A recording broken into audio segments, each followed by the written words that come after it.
I told you we should have finished earlier, grumbled Philip. Now, because of you, all the spots in the cafeteria are probably taken. Patrick smiled. Well, Madeline won't leave you without a seat. I'm sure she saved one for you. Oh, Patrick, don't start, sighed Philip. I feel like it's time to hide from her. Madeline herself won't give up. You don't appreciate your luck, smirked Patrick. Other guys envy you, having a girl like her chasing after you. Patrick, leave it. Patrick turned out to be right. When they entered the cafeteria, it was crowded. A noise echoed from the far corner.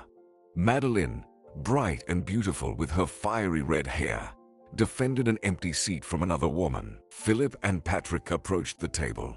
Philip pulled out a chair and nodded to Madeline. Thanks. What would you do without me?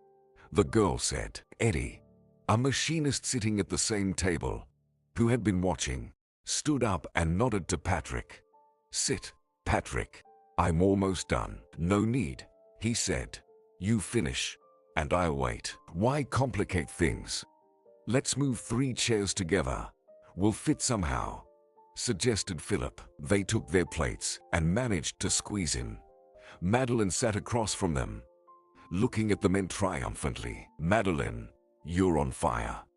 Patrick shook his head. Wherever you appear, there's instantly a spark. She's always been like that, mumbled Philip. Since childhood. Let's not talk about childhood, said Madeline. I can share stories about you too. Okay, stop, replied Philip. I'll be quiet. Let's not bring up childhood. I'm curious now, Eddie muttered. All right. Let's eat, said Patrick. Lunch will be over soon. They picked up their spoons, and chaos erupted near the serving tables again. 2 men in business suits couldn't make their way to the cashier. Who are they? Madeline asked, looking in that direction. New management. Engineers. I've never seen them. Yeah, engineers, confirmed Patrick. They came from Sweden for some knowledge exchange. They've been touring our plant since Tuesday. Didn't you know? The girl shook her head. It seemed that Madeline couldn't comprehend how such important news had passed her by. And you didn't tell me anything, the girl said, looking at Philip. Why bother? He asked. They came, they'll leave. I'm not an engineer to keep track of foreigners. My job is small, just to make plans on time. Men, Madeline said with disdain. What's the point of talking to you? You won't understand anything anyway. We need to call them here. And they, as if they'll understand you, Eddie said. What's so special about these two? A lot is special. Boys, call them here, Madeline insisted. I won't call anyone, Eddie muttered. I don't know Swedish anyway. The girl gave Philip a demanding look. He exchanged glances with Patrick. Go ahead, Patrick muttered. Even though they're Swedes, they're still people. Philip reluctantly got up and approached the Swedes. He felt terribly foolish. Madeline always had some silly fantasies. Why did she need these foreigners?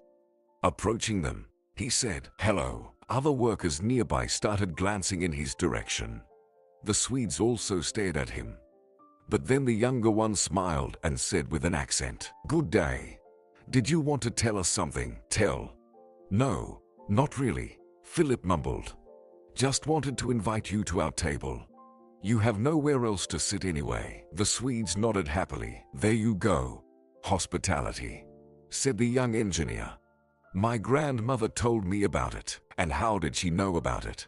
Philip asked, not because he was genuinely interested, but etiquette demanded it. My great-grandfather was from here, the Swede replied.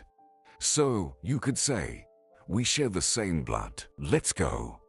Lunch will be over soon. During Philip's absence, their table transformed. Madeline brought 2 more chairs and napkins. She also brought a small vase with artificial flowers from somewhere. By the standards of the factory cafeteria, the reception was truly royal. Now, let's introduce ourselves, said Philip, seating the guests at the table. This is our chief, the smartest head in the entire plant, Patrick Saul. The workshop manager. Just call me just Patrick. And this, Philip continued, pointing to Madeline.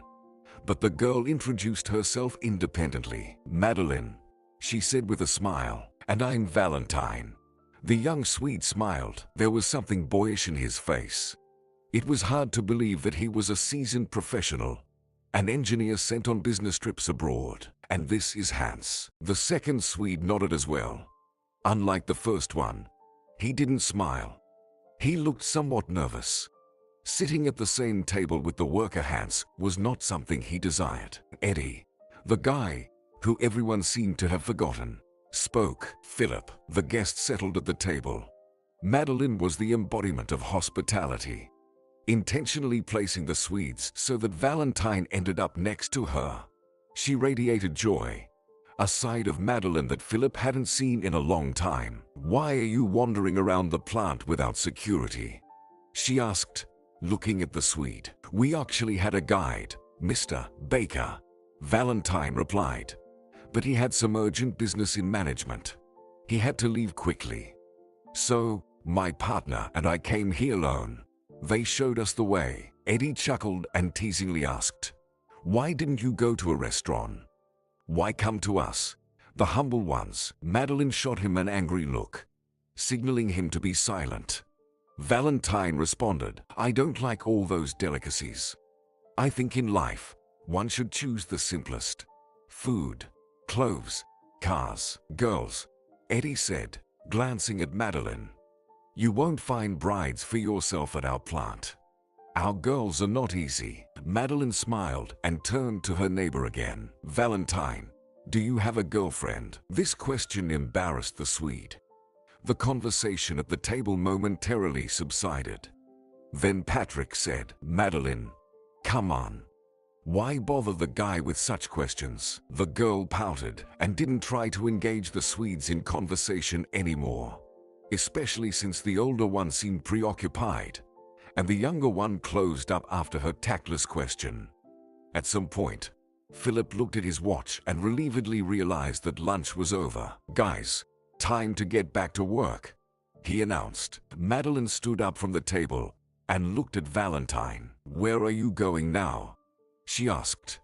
Also to work? Maybe to the 19th workshop. There was poorly concealed hope in the girl's voice. Valentine shook his head. We have to meet Mr. Baker and go with him to the chief engineer.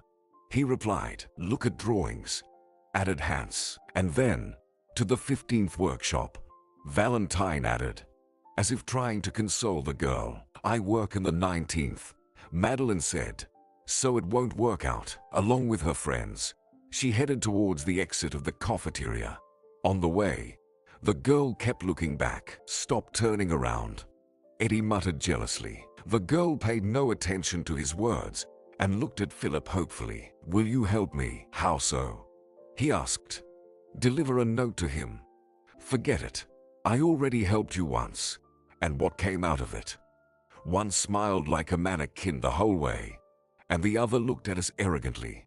What else do you want? But you work in the 15th workshop, the girl said.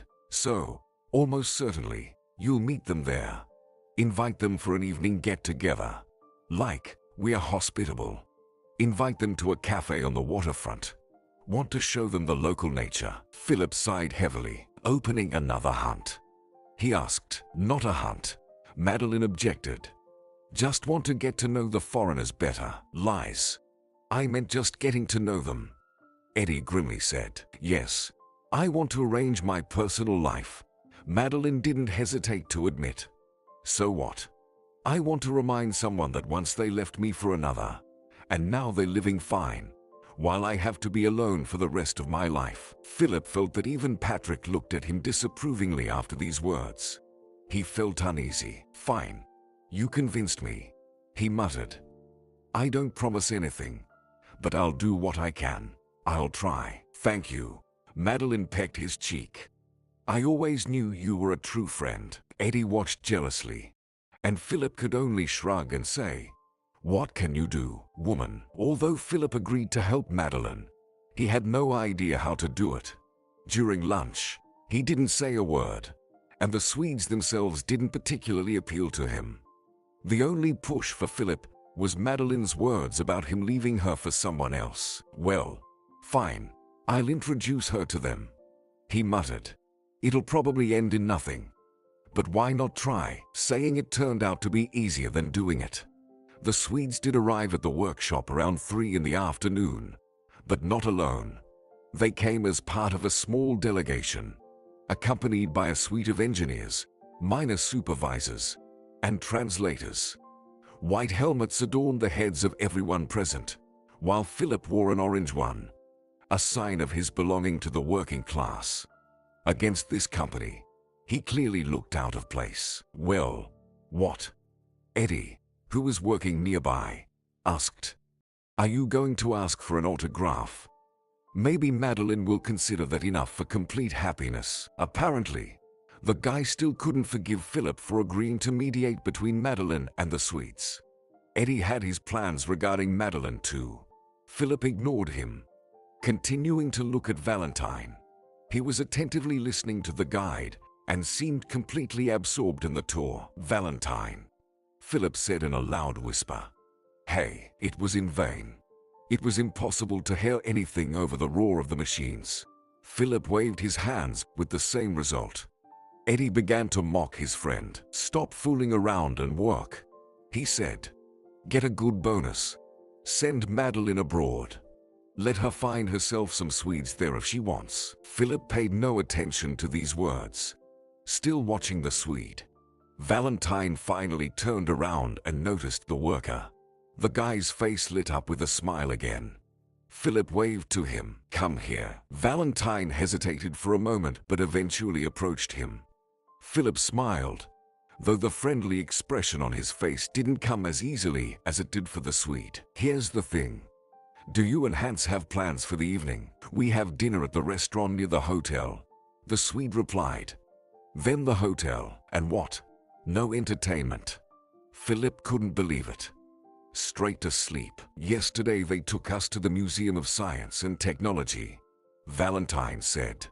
"And today, nothing. Just rest. We talked with friends here and decided to show you around the city." "Have you been to the waterfront?" Philip asked. "Yes," the Swede nodded. "We drove by." "Drove by?" Philip mocked him. "That doesn't count. Have you, for example, been to the restaurant there?" It seemed like Valentine was catching on. His smile became even wider. "I think I understand," he said. "You want to invite me for a friendly booze." "Well, not exactly a booze," Philip muttered. "Just friendly get-together. Today, around 7, for cultural exchange. You know." "I understand," Valentine nodded. "We'll definitely come. And now, excuse me, I need to go. Matters to attend to." He returned to his team, while Eddie watched the Swede with a dissatisfied look. Philip didn't arrange with Valentine how they would get to the waterfront.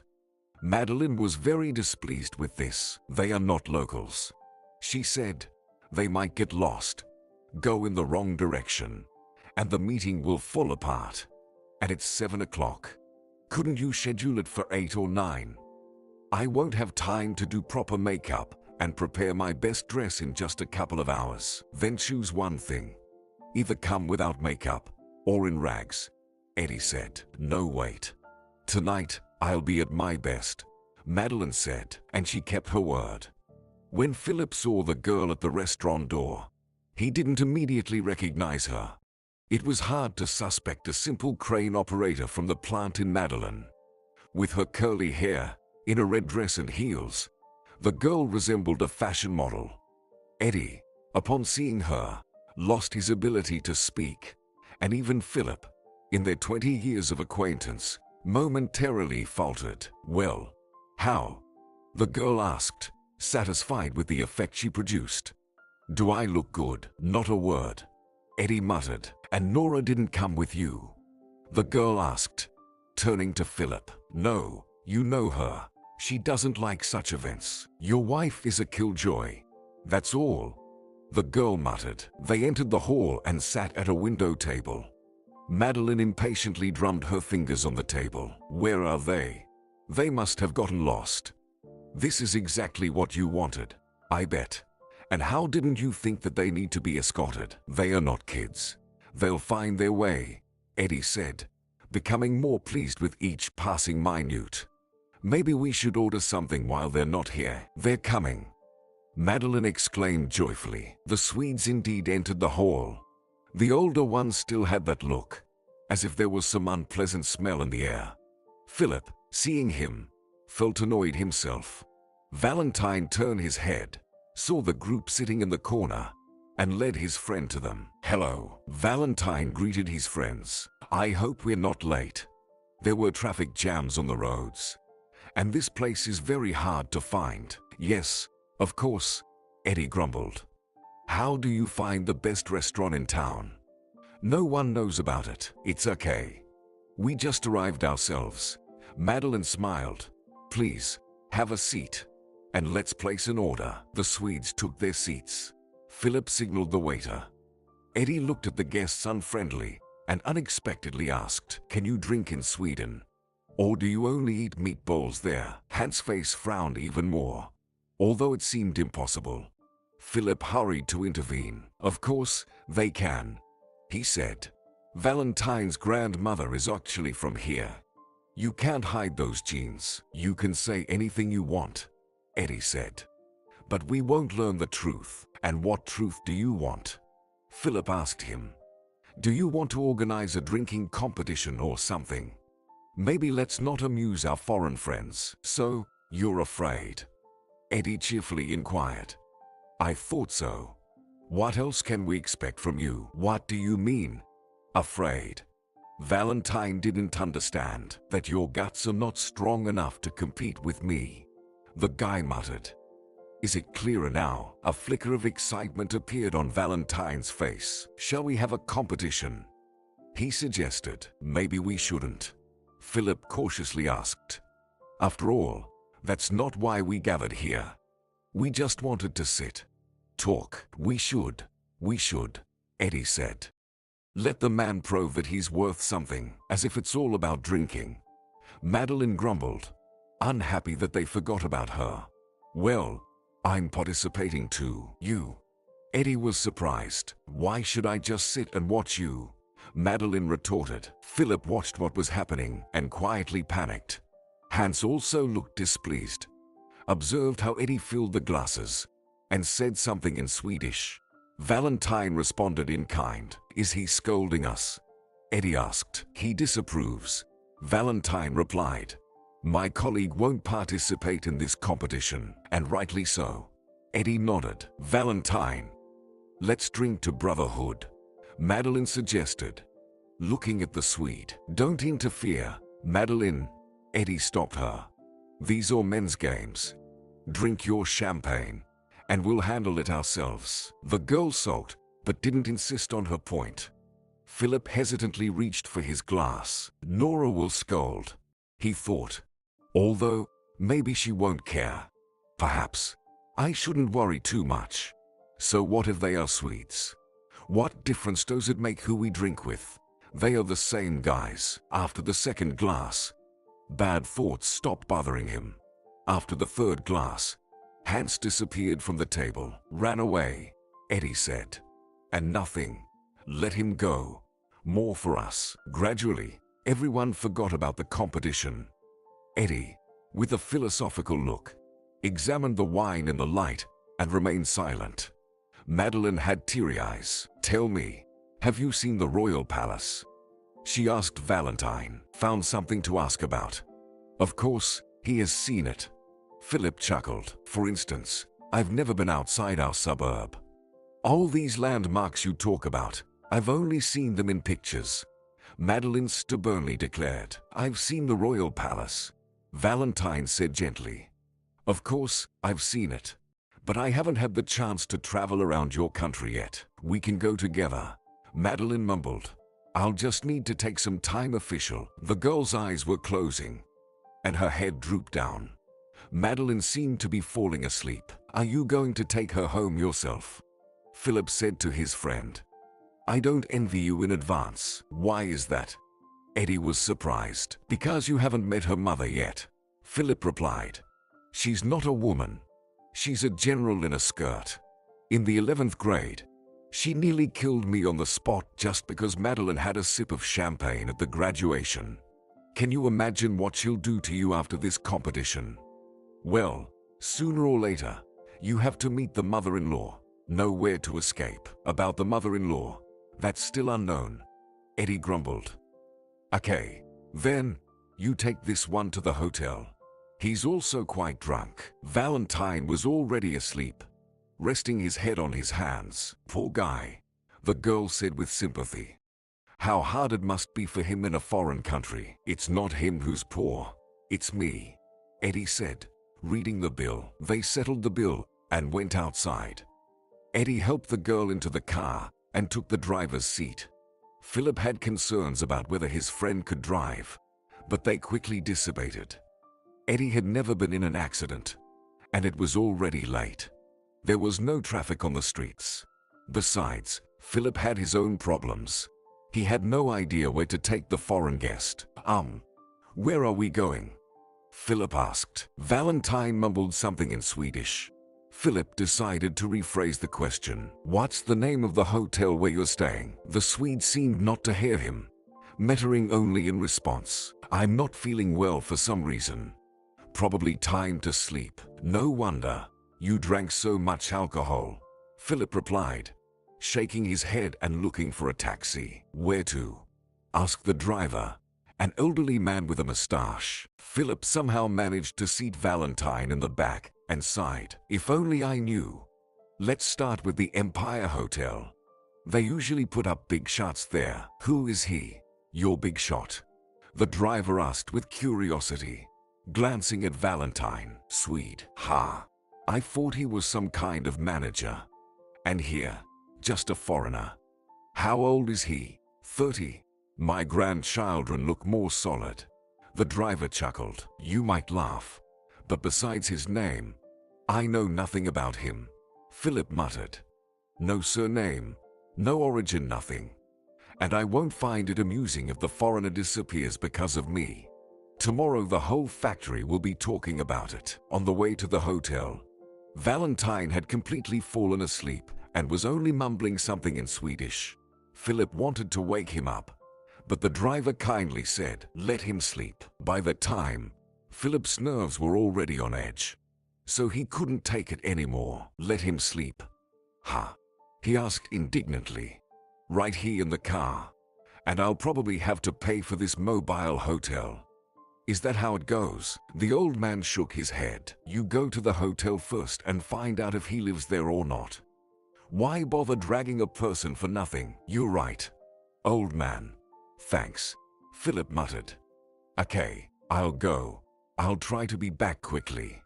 You wait for me. Agreed. Where would I go with your important self? The driver chuckled. Philip went up to the porch, took a deep breath, and grabbed the door handle. The man's gaze caught his reflection in the glass door, and the desire to go anywhere vanished completely. Not only was the hotel itself in an old mansion resembling a museum, but he himself looked a bit abnormal. I haven't drunk that much, it seems, Philip thought, but I look like I've been on a binge. In this condition, they won't let me open my mouth. They'll kick me off the stairs without even listening. Nevertheless, there was no way out. Philip took a deep breath and entered. The bell hanging above the door announced his visit with a jingle. Philip felt that the guard, who was bored on the couch near the entrance, somehow tensed at his appearance. Trying not to pay attention to it, he approached the reception desk. Good day, he hesitantly said, and immediately corrected himself. I mean, good evening. Of course, it's already evening. Philip felt he was talking nonsense and fell silent, embarrassed. The girl looked at him and coolly replied, Hello. Do you want to book a room? By the expression on her face, it was clear that the question was asked merely out of politeness. No. I just wanted to know if two Swedes stayed here about a week ago. Both men. One around 30, the other around 50. Could you please clarify who? The girl asked. Are you from the police or something? Philip said. I'm their acquaintance. In that case, I must tell you that we don't disclose any information about our guests. The girl said. I apologize. I have a lot of work. The administrator stared at the monitor. Philip stood at the counter, not knowing what to do. The guard got up from the couch and silently approached the man. Show you the way out? He asked. No need. Philip replied. I'll find it myself. He returned to the taxi. The driver looked questioningly at Philip and asked, Well, how? Nothing. The man muttered. They don't want to answer. Shall we go to another hotel? The driver clarified. What do we have next? The Continental. Philip had no energy left for nighttime trips. No more hotels. He muttered. Had enough. Why? And what about him? The driver asked, pointing to the peacefully sleeping suite. I'll take him home. Philip replied. Can't leave him on the street. In reality, the idea didn't sit well with him. Long gone were the days when Philip brought friends home for an overnight stay. Crossing the threshold of 35, he sought peace and tranquility. However, Valentine hadn't started causing a ruckus yet. Maybe everything will be fine, Philip thought. He settled the fare with the driver and started pulling Valentine out of the car. Need help? The taxi driver asked. No, thanks. I can manage, Philip replied as he struggled to guide Valentine towards the house. Valentine woke up and asked, Is the competition over? Who won? You did. Who else? Philip muttered. Lights were on in his apartment. His wife and mother were still awake, waiting for him. Now it begins. Philip sighed and pressed the doorbell. His mother approached the door, immediately launching into complaints. It was unclear if she was scolding or about to cry. Philip, what's gotten into you? Didn't call, and didn't pick up when I called. Who is this with you? Sorry, Mom. The phone died. Couldn't call, Philip replied. And this is an engineer.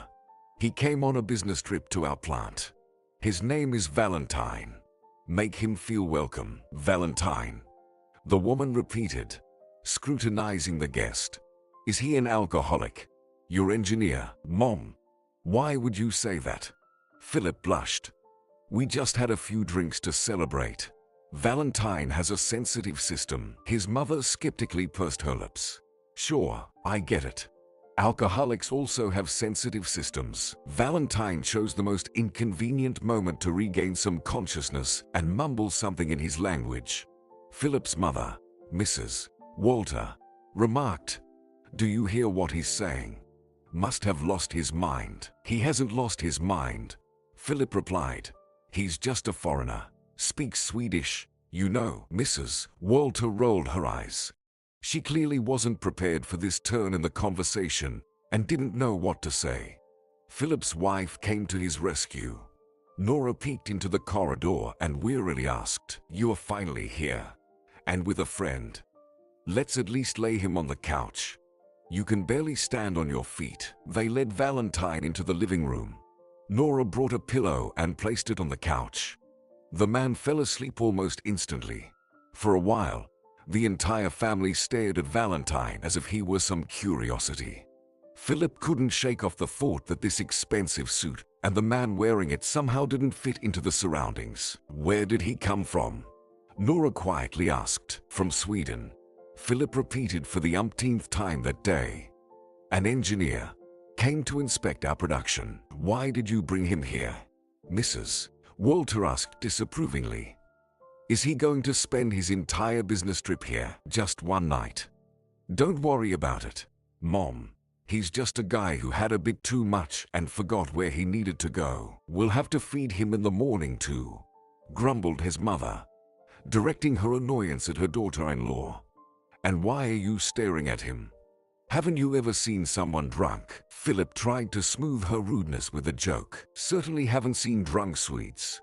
Right, Nora. However, the woman continued to gaze at Valentine, unmoving. He looks like someone, but I can't figure out who exactly, Nora mumbled.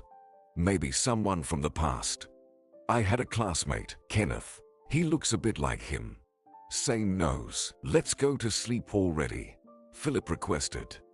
And tomorrow morning, when he wakes up, you can start figuring out which of your classmates this Swede resembles.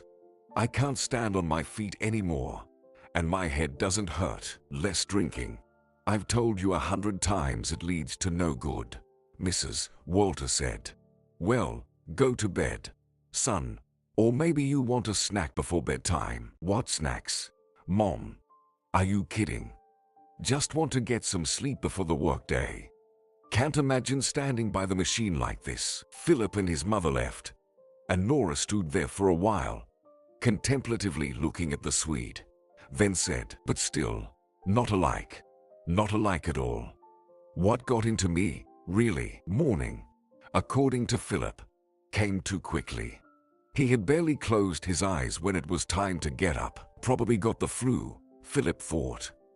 Can't be this bad from a few glasses of wine. Philip, it's time for work, Nora said. To hell with this job, mumbled the man. Nevertheless, there was no choice but to get dressed.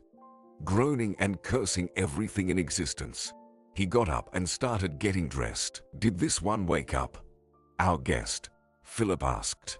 He found Valentine in the same place where he left him late at night. The Swede sat on the couch, holding his head in his hands, looking no better than the apartment owner. Feeling really bad? Philip asked. Valentine nodded and mumbled. Never been like this before. And you didn't even win, remarked Philip. Didn't win? Valentine was surprised, but then waved his hand. Oh well, I would have just died then. Are you going to the factory? Valentine shook his head, then shrugged. Don't know. Maybe after lunch. Can't now. And there won't be any reprimand for absence? Philip inquired. Only from my colleague, mumbled Valentine. But I'll survive that somehow. Philip responded to this statement with a heavy sigh. He himself never counted on such leniency. He had to go. Philip left the apartment, and Valentine continued to sit, not fully understanding where he was and how he ended up here. The events of the previous evening were hard to recall. The competition he participated in, and even the visit to the restaurant seemed like one big mistake. Are you feeling unwell? A female voice asked. Valentine looked at the woman who spoke. She was around 30 years old or so, looking very young. The stranger wore a simple home dress, and her hair was tied in a bun. But the main thing was not that. Valentine was struck by the sincere expression of concern in the woman's eyes. It seemed that she was genuinely worried about the guest's condition. Everything is fine, thank you, Valentine replied. Don't worry about me, please. Why are you lying? The woman said. It's written all over your face. Shall I bring you a painkiller? My husband took one before heading to work. Your husband? Valentine uttered. So, you're Philip's wife. The woman nodded and introduced herself. I'm Nora. Pleasure to meet you, he replied. My name is Valentine. Nice to meet you. The woman nodded again and asked, so, about the painkiller. Should I bring you one? Better coffee? The man replied. If it's not too much trouble. Of course. And can I use your bathroom? Having washed up, Valentine looked at himself in the mirror and concluded that he didn't present the best appearance for social visits. His face was as wrinkled as his suit. Perhaps a quick escape without returning to the room would be the best option. However, Valentine dismissed this option as unworthy. I've made a mess. Now I have to answer for it. He recalled the words his father once said. And I'm not planning to linger. However, when Valentine entered the kitchen, a fleeting shock awaited him.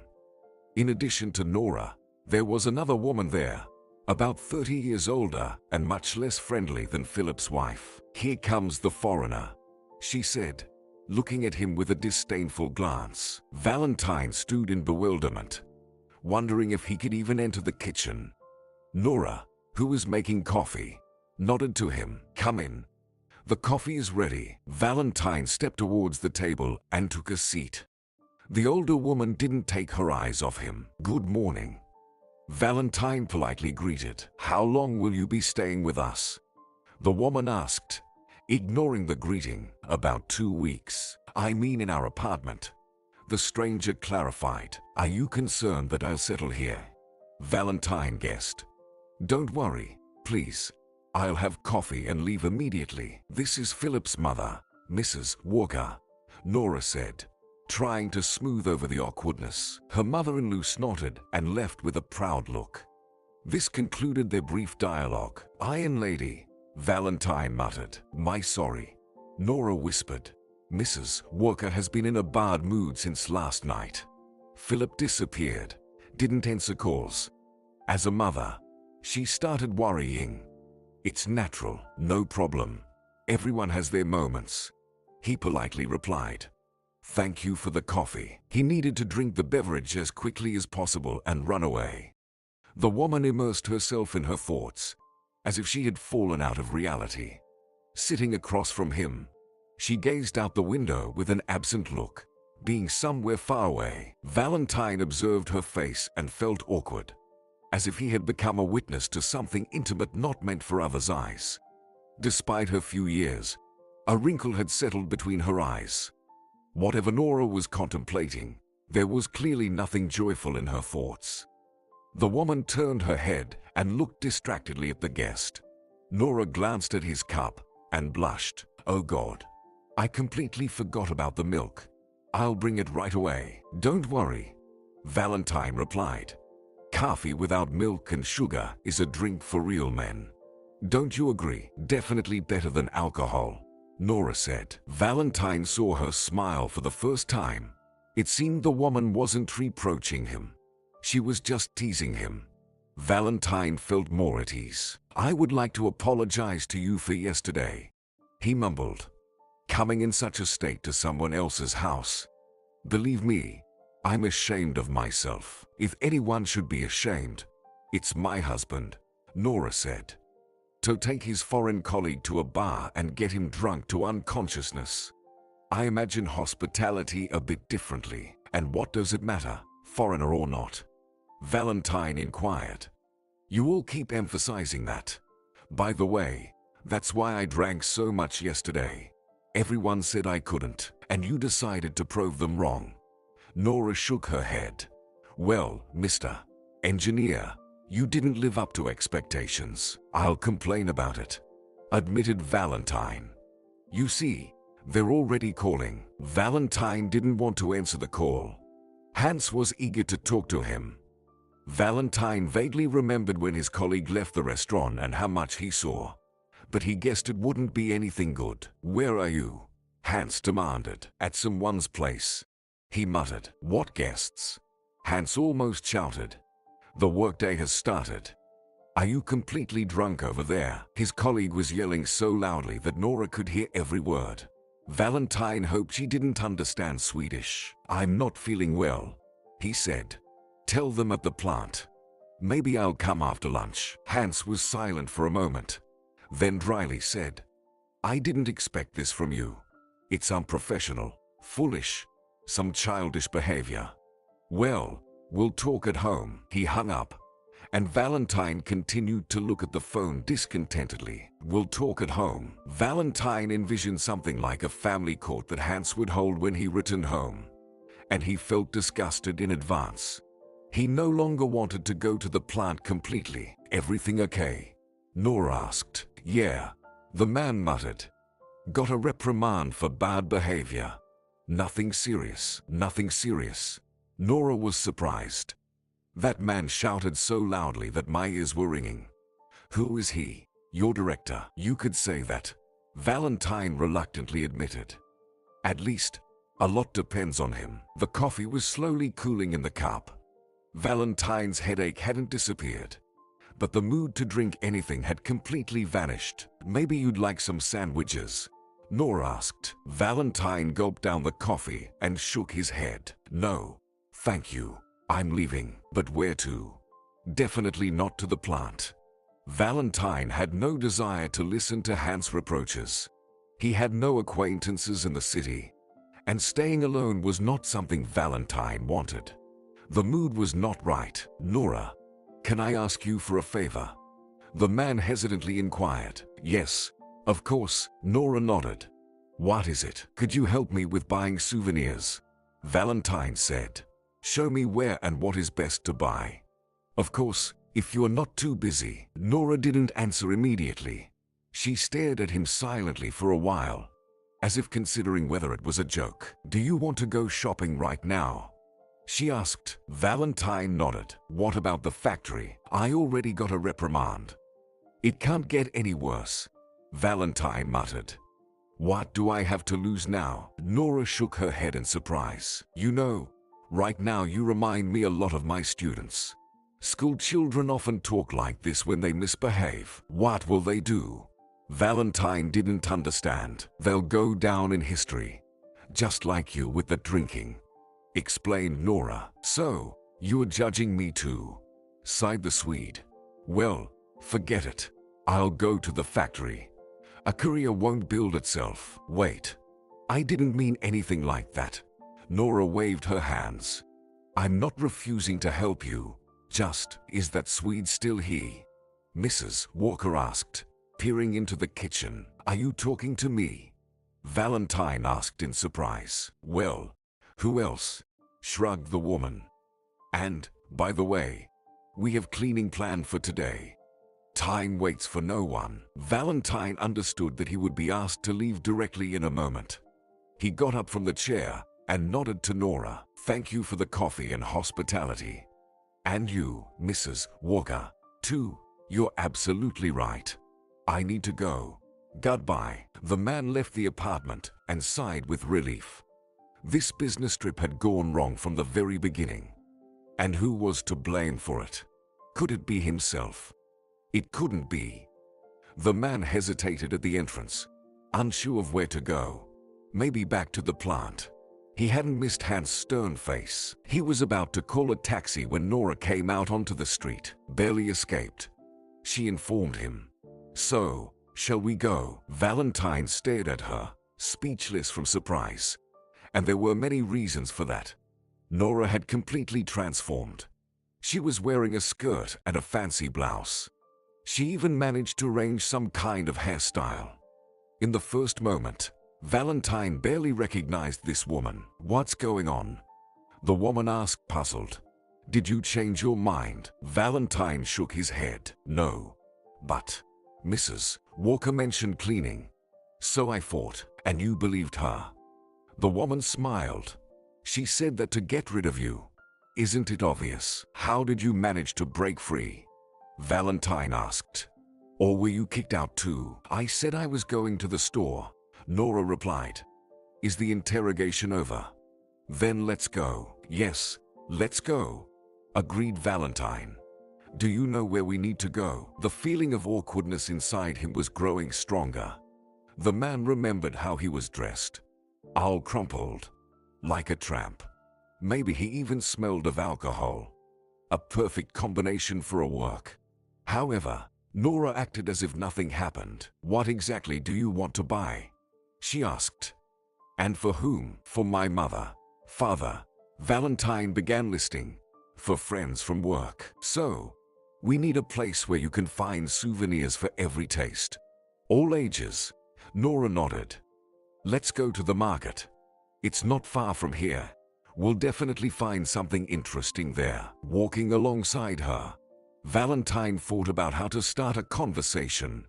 Fortunately, Nora initiated the talk herself. If it's not a secret, where did you learn the language so well? She asked. Did you study in school? My great-grandfather was from here, Valentine explained. My grandmother knew the language well. I spent a lot of time with her in my childhood. That's how I learned it. As you can see, it came in handy for work. And I know a foreign language within the school curriculum, Nora replied. But over the years, I've forgotten everything. Did you study languages? Valentine inquired. Yes, the woman replied. But they were of no use to me. I've never been abroad. My husband and I never traveled even within our country. There was a poorly hidden sadness in her words. It seemed that Nora was one of those people who are curious about everything and want to learn as much as possible about their life. If she had wings, she would fly into the sky. Why haven't you traveled anywhere? Valentine asked. Are you saving money? Or you just don't want to? We're building a country house, Nora replied. Valentine looked at the woman and wondered what she had in common with Philip. The latter seemed to the Swede like a simple, hard-working man. Philip, true to form, was far from romantic. Nora, on the other hand, in her lace blouse, resembled a flower. I think we won't even consider magnets and figurines. It's not interesting, Nora said when they reached the market. Let's find something more exciting now. Very soon, Valentine forgot about his troubles. The plant, the altercation with his colleague, all of it faded into the background. The work with Nora completely captivated him. It felt like he had known her for years. Emerging from the house, Nora came to life before his eyes. Valentine wondered where she got so much energy. Where are you from? Some vendor asked, eavesdropping on their conversation. From Sweden, Nora replied for her companion. From Sweden. Wow, just imagine, the man muttered, addressing who knows whom. Is he crazy? Valentine asked when he and Nora moved away. Who is this man talking to? Probably himself. The woman shrugged. Don't pay attention. It's a way of speaking for some people in our language. Happens to some. You should teach the language, Valentine said. I'm sure I would learn a lot from you. Nora's smile slightly faded after these words. I used to be a teacher, worked at school, she reluctantly admitted. I taught high school students. And what changed now? Valentine asked. Why did you leave school? Nora pretended not to hear the question. It seems like we've bought everything, right? She remarked, looking at the bags. Now where to? Back to the plant or to the hotel? Don't remind me of the plant, please, Valentine grimaced. You have no idea how guilty I feel when I think about it. I came to work, and I've messed up. But you don't regret skipping work today? Nora asked. Regret? Valentine repeated. Perhaps not. If I had behaved reasonably and gone to the plant today, I wouldn't have met you and wouldn't have had such a wonderful morning. If you want, I'll treat you to ice cream as a thank you. Or what do school truants usually buy? The woman remained silent, concentrating on examining her shoes. Valentine felt that something strange was happening and tried carefully to lighten the mood. Maybe you'll tell a funny story from your school life, he asked. You probably know thousands of them. The result of this phrase turned out to be unexpected. I'm sorry, but I probably need to go, the woman muttered. Mrs. Walker is waiting for me, and in general. Goodbye. Nora turned around and quickly strode away. In surprise, Valentine couldn't figure out what to say. All that was left was to stand and watch Nora go. Did I do something wrong? The Swede asked himself, but he couldn't find an answer to that question. Philip spent this morning not as cheerfully and excitingly as his guest did. With a pounding headache, he arrived at the factory, stood at the machine, and heard a couple of jokes from Eddie, who looked no better than him. Philip awaited the meeting with Madeline with the greatest dread. She, for sure, wouldn't give his aching head any rest, bombarding him with questions. How did her mother receive you? Philip asked. Didn't she rip your head off for her daughter being drunk? As you can see, my head is intact, Eddie replied. But Madeline talked about this Swede the whole way back. Believe it or not, I had to answer her questions about what I think. Does this Swede have a villa by the sea? And how to find out if he's engaged to someone or not. And what did you answer? Philip inquired. I said I don't know anything about him and don't want to know, Eddie muttered. Madeline seems to be making fun of me. One moment she's making eyes at you, even though you are married. The next she's interested in some shady Swede. Forbidden fruit is sweet, Philip said. As expected, Madeline greeted them in the cafeteria. As usual, she occupied the best table and shooed others away from it. Perhaps it was the makeup, but the girl looked better than Philip and Eddie combined. Silly flowers in a vase adorned the table. Even Patrick sat on a chair, which, by the way, were more than usual that day. Philip had guessed in advance what Madeline would start the conversation with. "How are you?" the girl asked, scanning for someone at the serving tables, and without waiting for an answer, added, "Where's Valentine? His friend is already here." "But he's not." "Don't wait for your sweet. You won't see him," Eddie replied. "He got so drunk yesterday that he's still sleeping it off." "Valentine won't come," Madeline repeated perplexedly. Makeup no longer hid her paleness. The girl looked disappointed and tired. "I told you he won't come," Eddie grumbled. "He's sleeping at my place," Philip said. "We didn't make it to the hotel yesterday, so I put him up on my couch." Madeline took a chamomile from the vase and began plucking its petals. "Why did I even come to work?" the girl muttered.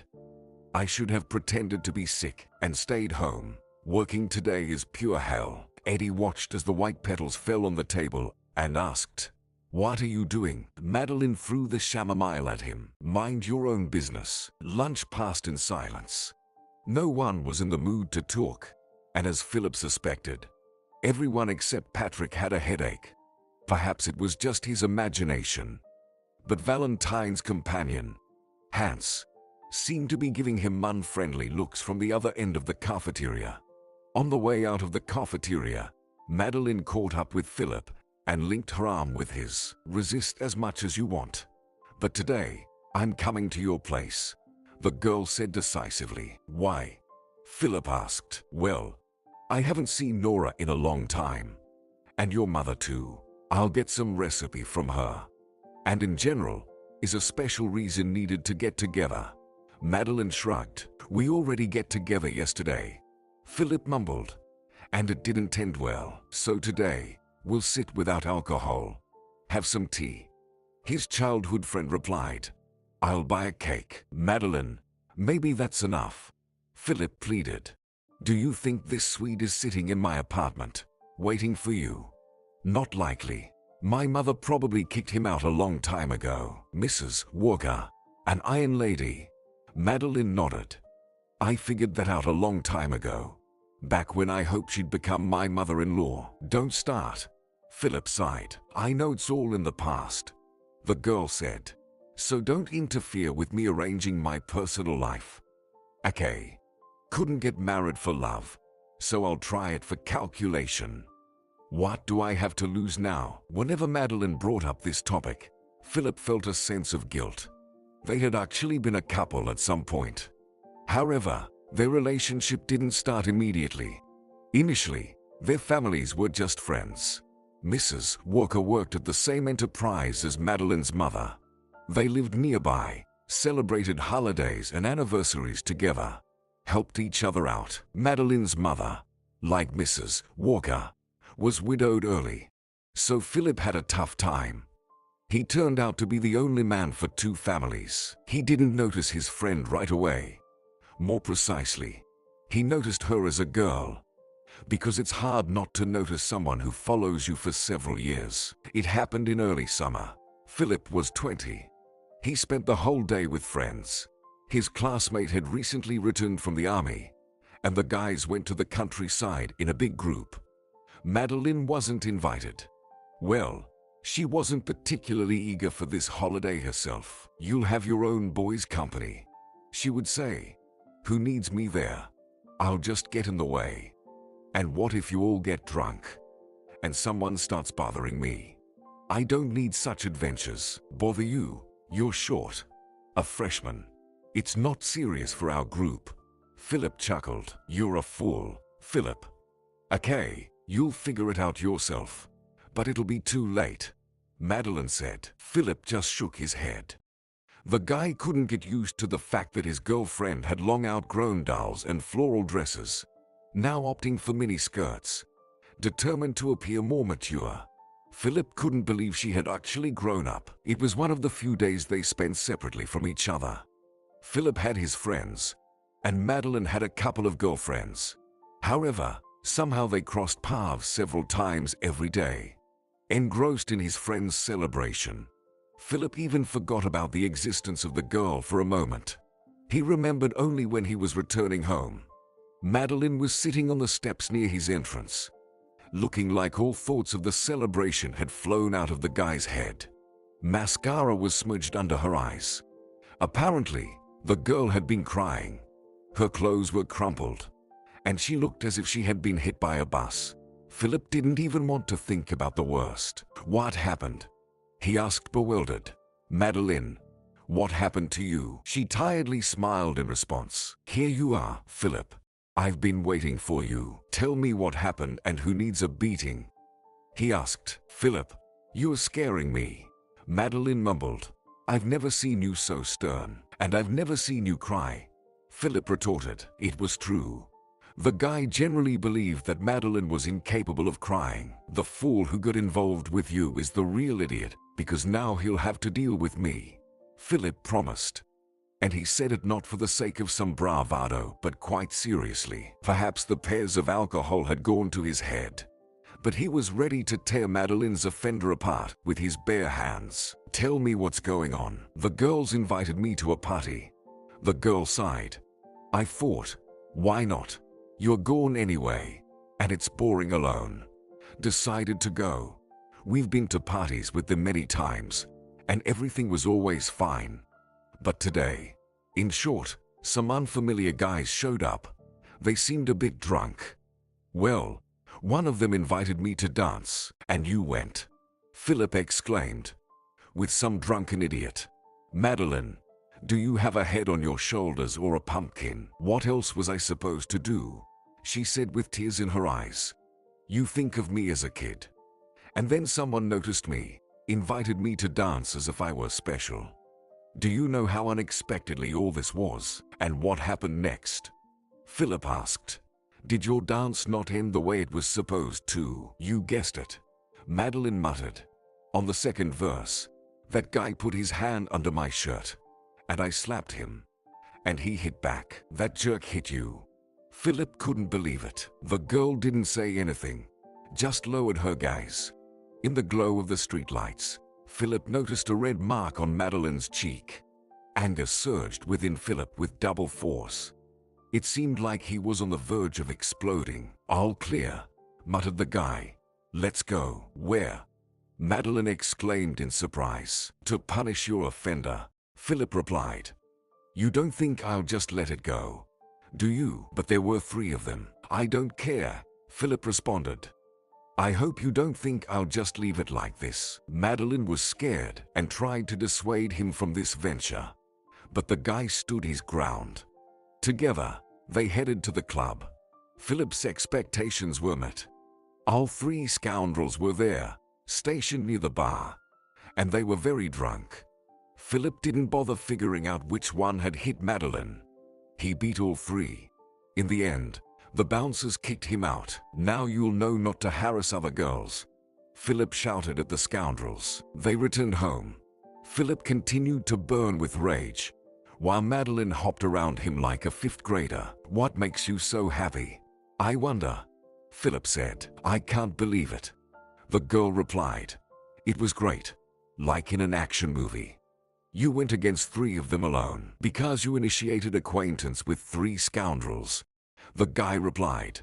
What else was I supposed to do? Madeline seemed not to hear him. And you told them not to touch other girls, she said. But if I'm not their girl, then whose am I? Philip wanted to say something like nobody is, but instead, he said something completely different. Apparently, mine, since I stood up for you. The guy feared that in response to this statement, Madeline would scream. But instead, unexpectedly, the girl kissed him and said, I always knew that. From that very evening, they started dating. The parents of the young people were not against it. Mrs. Worker always liked Madeline. She's a housewifely girl, the woman would say. She cooks well and is lively. All this sounded about the same as if a seller were praising a product at the market. Philip found it amusing. Mom, is all that really important? He would ask. The main thing is that we like each other, like now, dislike tomorrow, the mother would say. But a wife is forever. What wife? Philip exclaimed. We haven't even thought about getting married. It's time, replied the mother. You're almost 22. Madeline is 19. She's a beautiful girl. God forbid someone takes her away. The phrase about the possibility of someone taking away Madeline stuck in Philip's mind. And although he told himself it was nonsense, any guy within a meter of Madeline started to be viewed as a rival. Why was Danny hovering around you? He would ask the girl at another party. And looking at you like that. Hell, Madeline clarified, promisingly. Philip replied, unable to come up with anything better. The girl burst into laughter. Philip, you're just drunk, Madeline said, putting her hand on his shoulder. If someone comes up to greet me, it doesn't mean he was hovering around me. In that case, the same could be said about Mrs. Walker, who hugs me every time we meet. Just don't touch my mom, Philip said, and you don't touch my friends. Don't be so jealous, Philip, Madeline pleaded. It doesn't suit you. The girl's remark upset him. Jealous, huh? He asked. Do you think I'm too critical of you? Fine, be that way. Have fun and dance with whoever you want. I'm going home. If another girl were in Madeline's place, she might have been scared by such a sudden change in his mood, apologized, and left the party with Philip. Madeline was different. Okay, she agreed easily. Then see you tomorrow. It was unpleasant for Philip to watch Madeline go to her friends as if he meant nothing to her. But after threatening to leave himself, staying was impossible. The way home wasn't close, but Philip didn't call a taxi. After what happened, he felt like taking a walk and clearing his head a bit. Philip felt he had been unfair to Madeline, but at the same time, he couldn't stop being angry. The way the girl acted, it was as if she didn't care where he was or what happened to him. Once again, Philip recalled his mother's words about such a girl not remaining alone for long. And for the first time, he wondered if he had made the right decision by starting to date Madeline. Maybe this fiery beauty wasn't for him. Philip didn't suffer from excessive self-esteem and didn't consider himself a handsome, genius, or talented guy who would one day conquer the world. He was just one of many. Madeline was unique. So, maybe he should find a simpler girl. Later, Philip often thought whether the encounter that evening was an answer to his silent question. At first, he heard the clicking of high heels, and then he saw the girl. She briskly walked along the sidewalk, clutching her purse. The stranger had a reason to be frightened. A giant, 2 meters tall, walked beside her. The poor girl couldn't shake off her pursuer. Philip heard what she was saying to her pursuer. Please don't escort me. I've already told you that I have a boyfriend. He'll meet me. Nothing will happen to me. Boyfriend? Where is he? Sneered the thug. I don't see anyone on the horizon. The girl tightened her grip on her purse. The pursuing scoundrel laughed. Seems intoxicated. The whole scene disgusted Philip. He recalled Madeline's story about being harassed by a drunkard and realized he couldn't leave the stranger in trouble. Who knows how this could end? Philip said, well, I'm her boyfriend. What's next? The couple turned to look at him, both displaying clear surprise. The thug momentarily forgot about his victim, looked at Philip with a contemptuous glance, noted the height difference to himself, and skeptically asked, really? If not, why do you think I intervened? Philip replied, Mary, let's go home. I've waited long enough. The girl hesitated but approached Philip. The thug watched her discontentedly. He's definitely going to start a fight now, Philip thought. To his surprise, the man muttered, she wasn't lying. It seems. Well then, respect to you for staying faithful to your man. Well done. The girl nodded, and the thug addressed Philip. You're a good man for defending your woman. Let me hug you, brother. Philip endured the drunken embrace, even patted the thug on the shoulder. Then, the thug left. I thought he was going to kill me, Philip muttered. Honestly, I thought the same, the stranger replied. Her voice was quiet and melodic. For some reason, Philip imagined her fitting perfectly in a church choir. He took a closer look at the girl for the first time. The stranger wore a lilac dress of modest cut that fell below her knees. Her purse looked old and worn. "Why are you working alone in the dark?" Philip asked her. "Didn't your parents teach you that it's dangerous for decent girls to wander the streets after 11? What's this attraction to danger?" The girl shrugged with a guilty look. "I know that myself," she mumbled. "It's just that circumstances unfolded this way." "Circumstances?" Philip mocked. "But what if I hadn't shown up? Who knows where that guy could have taken you?" The girl shrugged again. "Okay," he muttered. "Where should I take you? Where's the meeting point with your boyfriend?" "Nowhere," the stranger replied sheepishly. "I made him up to get that man off my back. As you can see, it didn't work. He just didn't believe me. I probably didn't sound convincing enough." "But why didn't it work?" Philip said. "I did show up in the end. Thoughts, as they say these days, do materialize." The girl smiled. "So, where are you heading?" the guy asked, glancing at his watch. "It's past midnight. It's time to go before more troublemakers show up." "I live on the next street," the girl replied. "It's really close. I can work by myself, and then I won't sleep all night, worrying whether someone attacked you or not." Philip said. "No, let's go together. I'm in no hurry anyway." It was true. Philip was sure that after everything that happened this evening, he wouldn't be able to sleep. So, why not do a good deed and accompany the person? "What's your name?" the girl asked. "Philip," he replied. "And why do you want to know?" "I should at least know the name of the person who rescued me," the girl replied. "It's not the time when some masked hero comes to the rescue. Regular people help each other, and I like it better that way." "Then I should know the name of the person I saved," Philip replied. "Nora," the girl answered. "And where are you coming from so late?" Philip asked. "Probably not from the library. They must have closed a long time ago." Nora laughed. "It seems I can't hide anything from you. I wasn't at the library. I'm coming from my friend's place. We were studying for exams together. The session has started at our institute. It's stuff, and that's why you were protecting your bag so much." Philip wondered. "It's not just books in there, but also notes." The girl blushed. "I have to return them to my friend, and without them, I can't prepare. It's not just knowledge. It's a real treasure." Nora said this without any pretense, as if she genuinely believed in her words.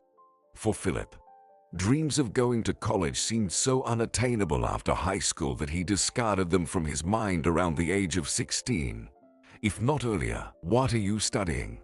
Philip asked. "To be a teacher," Nora replied. "I'll be teaching literature. I've liked this subject since school. Well, here we are. This is my home. Thanks for working me." They stopped in front of an unremarkable gray apartment building. The bulletin board was cluttered with silly flyers, and an ugly graffiti adorned the wall. It was hard to believe that Nora, this bright angel, could live in such an uninviting place. "Good luck," Philip sincerely wished her. "And don't work alone at night anymore. You can see it's dangerous." If Nora weren't such a proper and shy girl, she might have invited him for tea. If Madeline didn't exist, Philip would have asked for his new acquaintance's phone number.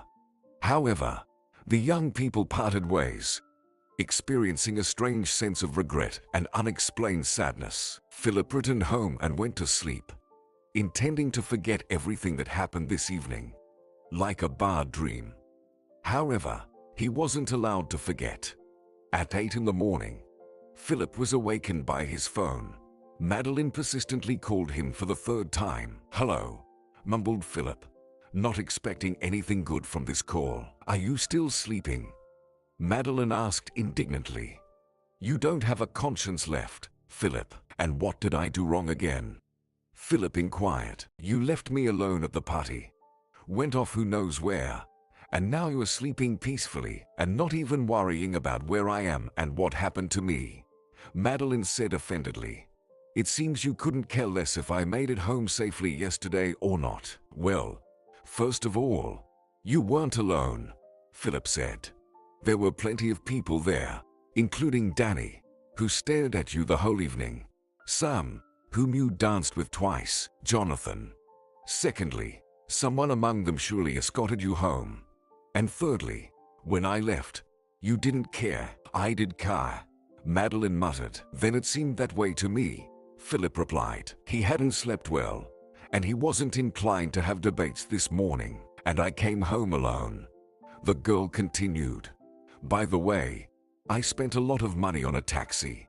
Night rates, you know. Philip remained silent. And I don't need Danny, Sam, and whoever else, Madeline said with a trembling voice. So, what? Are we okay? Okay. Philip reluctantly agreed. What else could the guy do? She was still his Madeline. The young people didn't mention this incident anymore. From the outside, it might have seemed that nothing changed in their relationship. But Philip unconsciously felt that a crack had formed between him and Madeline, and it was widening every day. Philip had no intention of meeting Nora again. However, fate had different plans. A couple of weeks later, she unintentionally brought the young people together, and in the role of a matchmaker, Mrs. Walker was appointed. Philip, you need to go to the market, she said on a Sunday morning. Why on earth? Philip wondered. What's there that you can't buy at the nearest store? Goat's milk, his mother declared. Our neighbor, Mrs. Cobb, just called, and she told me that a farmer arrived today who sells it at low prices. You must get at least a couple of liters. Mom, since when did you become a fan of goat's milk? Philip asked. It seemed like you were always fine with the regular one. I was younger years ago, his mother replied. And now it's time to take care of my health. So, get ready and go to the market. Maybe you'll manage to buy something. It was at the market that Philip encountered Nora. Quite literally. The hefty bags of groceries slipped from her hands upon impact. Sorry, mumbled Philip, not looking at the person he collided with. I'll pick everything up. He bent down to gather the bags and heard a familiar voice. Philip. Hello. Philip straightened up and looked at her. The girl's face was radiant. It seemed she was genuinely delighted to meet him. Hi, muttered Philip. Unexpected. This is my grandmother, Mrs. Lohman, Nora said, pointing to the elderly woman nearby. Meet Grandma. This is Philip, the one I told you about. He rescued me. Pleasure to meet you, nodded the old lady. She bore a striking resemblance to her granddaughter, bright-eyed and delicate. Both the grandmother and the granddaughter looked at him as if he were a hero. Pleasure's mine too, really, Philip said, shaking her small hand. Very nice to meet you. Philip picked up the fallen bags, intending to return them to Nora, but something stopped him. The girl was so slender that it seemed strange how such weight didn't break her. Nora reached for the bags, but Philip moved his hand aside. Do you carry all this so the wind won't blow you away? He asked. The girl blinked in confusion. What are you talking about? About this? Philip interrupted. Have you seen yourself in the mirror? How can you carry such bags? They're heavy. Excuse me, Mrs. Lohman. He addressed the old lady. But I won't let your granddaughter carry these bags. Grandma Nora nodded. She doesn't take care of herself. I wanted to take one bag from her, but she wouldn't let me. You made that up, Grandma. With your radiculitis, you shouldn't carry heavy things, Nora muttered. You'll have radiculitis too soon if you don't start taking care of yourself, Mrs. Lohman retorted. One conclusion. I'll carry these bags to your house, Philip said. And that's final. All arguments are cancelled. Thank you, the girl muttered. And why are you here, Philip? Were you planning to buy something too? Not me. My mother, Philip replied. She said there's some cellar with miracle milk here. I must buy a couple of liters. Did you want to get goat's milk? Mrs. Lohman asked again. We got it from there too. Only you came late, Philip. It was the last bottle. I knew it, Philip replied. Well, no need to waste time searching.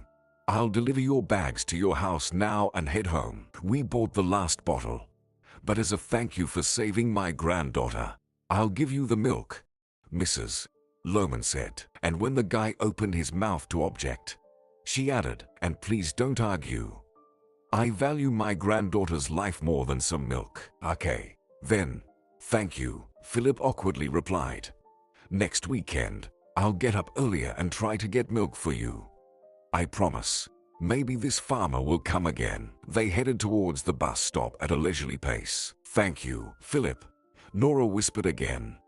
But you shouldn't have done all this. Done what? Philip didn't understand. Helping us. What's wrong with that? Philip wondered. Is it bad to help other people?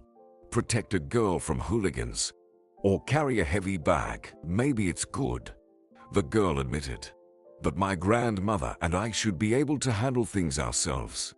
You won't always come to our rescue, right? I will, Philip almost said because he knew those words would turn out to be a lie.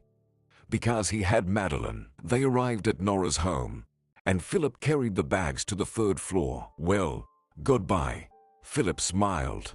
Nice meeting you. I'll go. Philip, won't you have tea with us?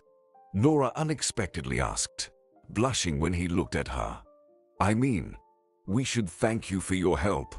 We even have pie. Indeed. Philip, stay, nodded the old lady. What else could Philip do? He stayed. Nora and her grandmother's apartment turned out to be small but cozy. The furniture was old.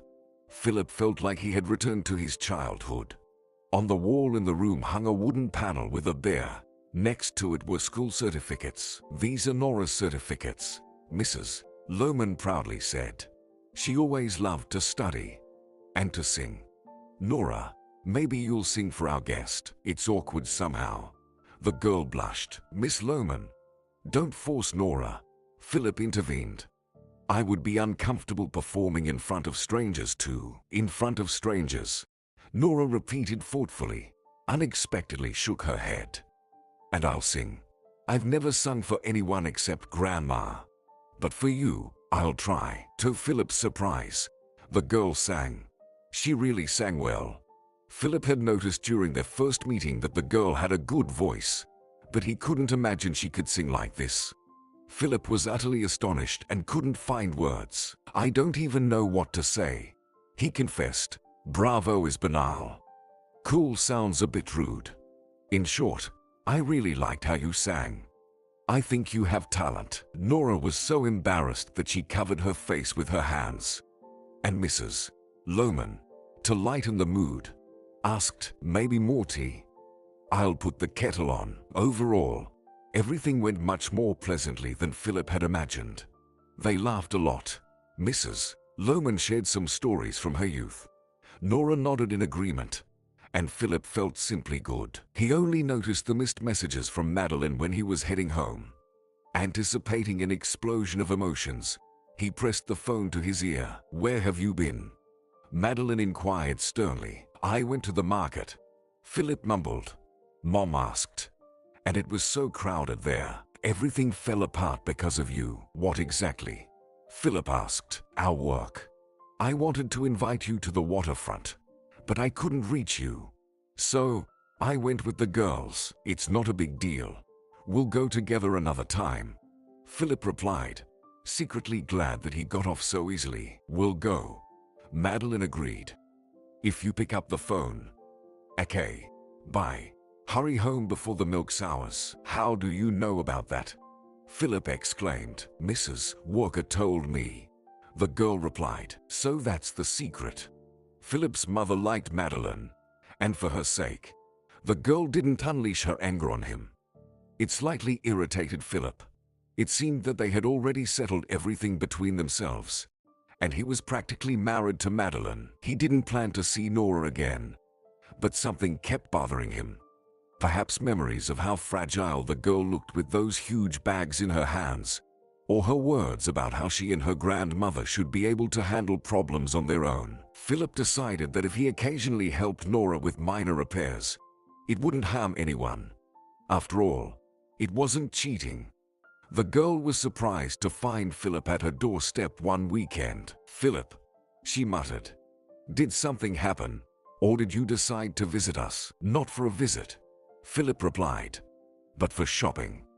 You and your grandmother go to the market on Sundays, right?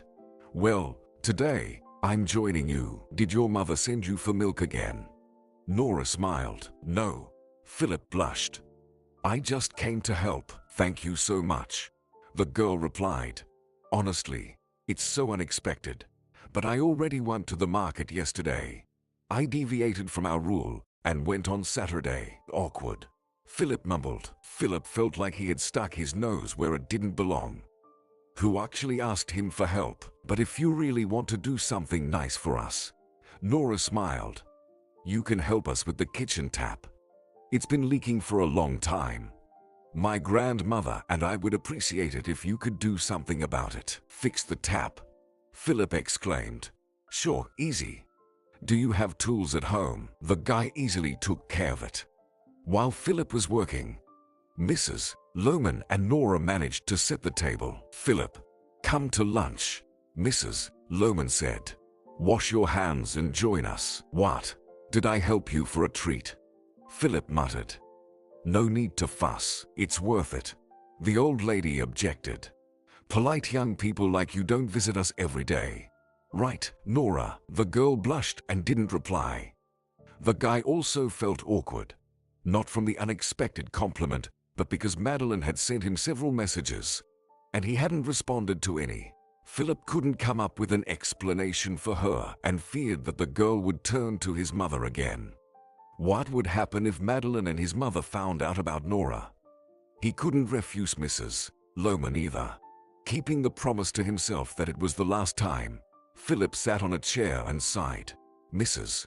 Lohman started questioning. Well, Philip, will you tell us something about yourself? She inquired. Last time we talked about me and Nora, but we haven't learned anything about you. You remained a mysterious stranger to us. Will you reveal your secret? Seems like there are no special secrets. Philip shrugged. Finished school, then went to work at the factory. Didn't go to college. Philip gradually told her everything. He omitted only Madeline and didn't know why. Either it seemed unimportant, or he didn't want to reveal his secret. 2 hours later, he broke free from the table and immediately messaged Madeline. Helped a friend. No signal. Heading home now. Everything's fine. Philip hoped that Madeline wouldn't start an investigation and inquire about his actual whereabouts. Madeline didn't respond for half an hour, and then she wrote, could have informed. Sorry. He wrote, it won't happen again, and he didn't lie. The next time Philip went to the market with Nora, he told his girlfriend that he took an extra shift at the factory. A couple of weeks later, he informed her that he went to another city with the factory council. Philip was getting more entangled in his lies. However, as it is known, lies couldn't last forever. One weekend, when Philip went to Nora's, the truth came out. He arrived at the girl's house early in the morning, as they agreed the day before, but there was no one in the apartment. Philip went outside and hesitated at the entrance. He couldn't figure out where to go and whether he should even start searching. He looked around, and unexpectedly, he saw Nora. She was walking slowly on the sidewalk, looking down at her feet. She didn't notice Philip standing there. Nora, he called out to her. The girl lifted her head and looked at him. It seemed that Nora didn't recognize him at first. Tears glistened on her cheeks. Something happened. The guy asked with concern. Is something wrong with Mrs. Lohman? He had no other explanations. Philip almost always saw the grandmother and granddaughter together. And now, Nora was alone and crying, meaning something bad happened to Mrs. Lohman. They took Grandma to the hospital. Nora sobbed. Heart, the girl cried, and the guy stood there, not knowing what to say or do. Mrs. Lohman had always been so cheerful and lively.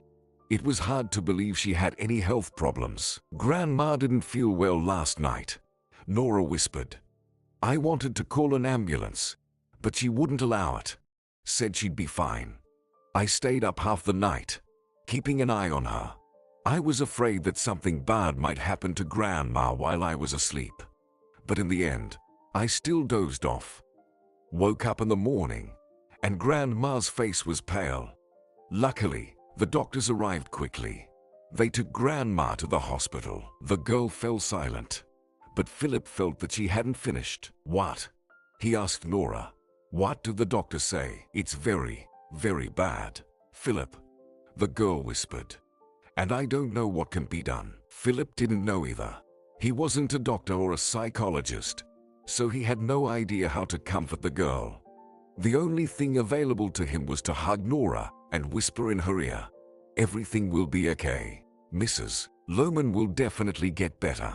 You'll see." The girl burst into tears on his shoulder.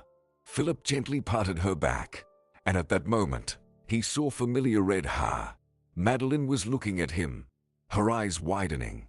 And then she said, "So, this is what the factory council is about." Ha! Philip loosened the embrace and stepped away from Nora. But it was too late.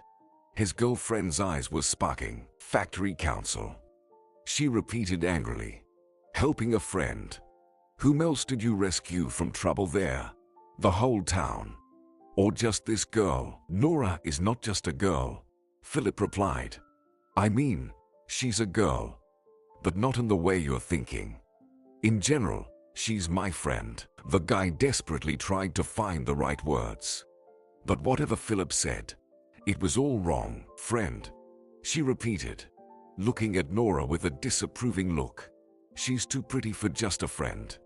Don't you think? And I don't recall you hiding your friends from me.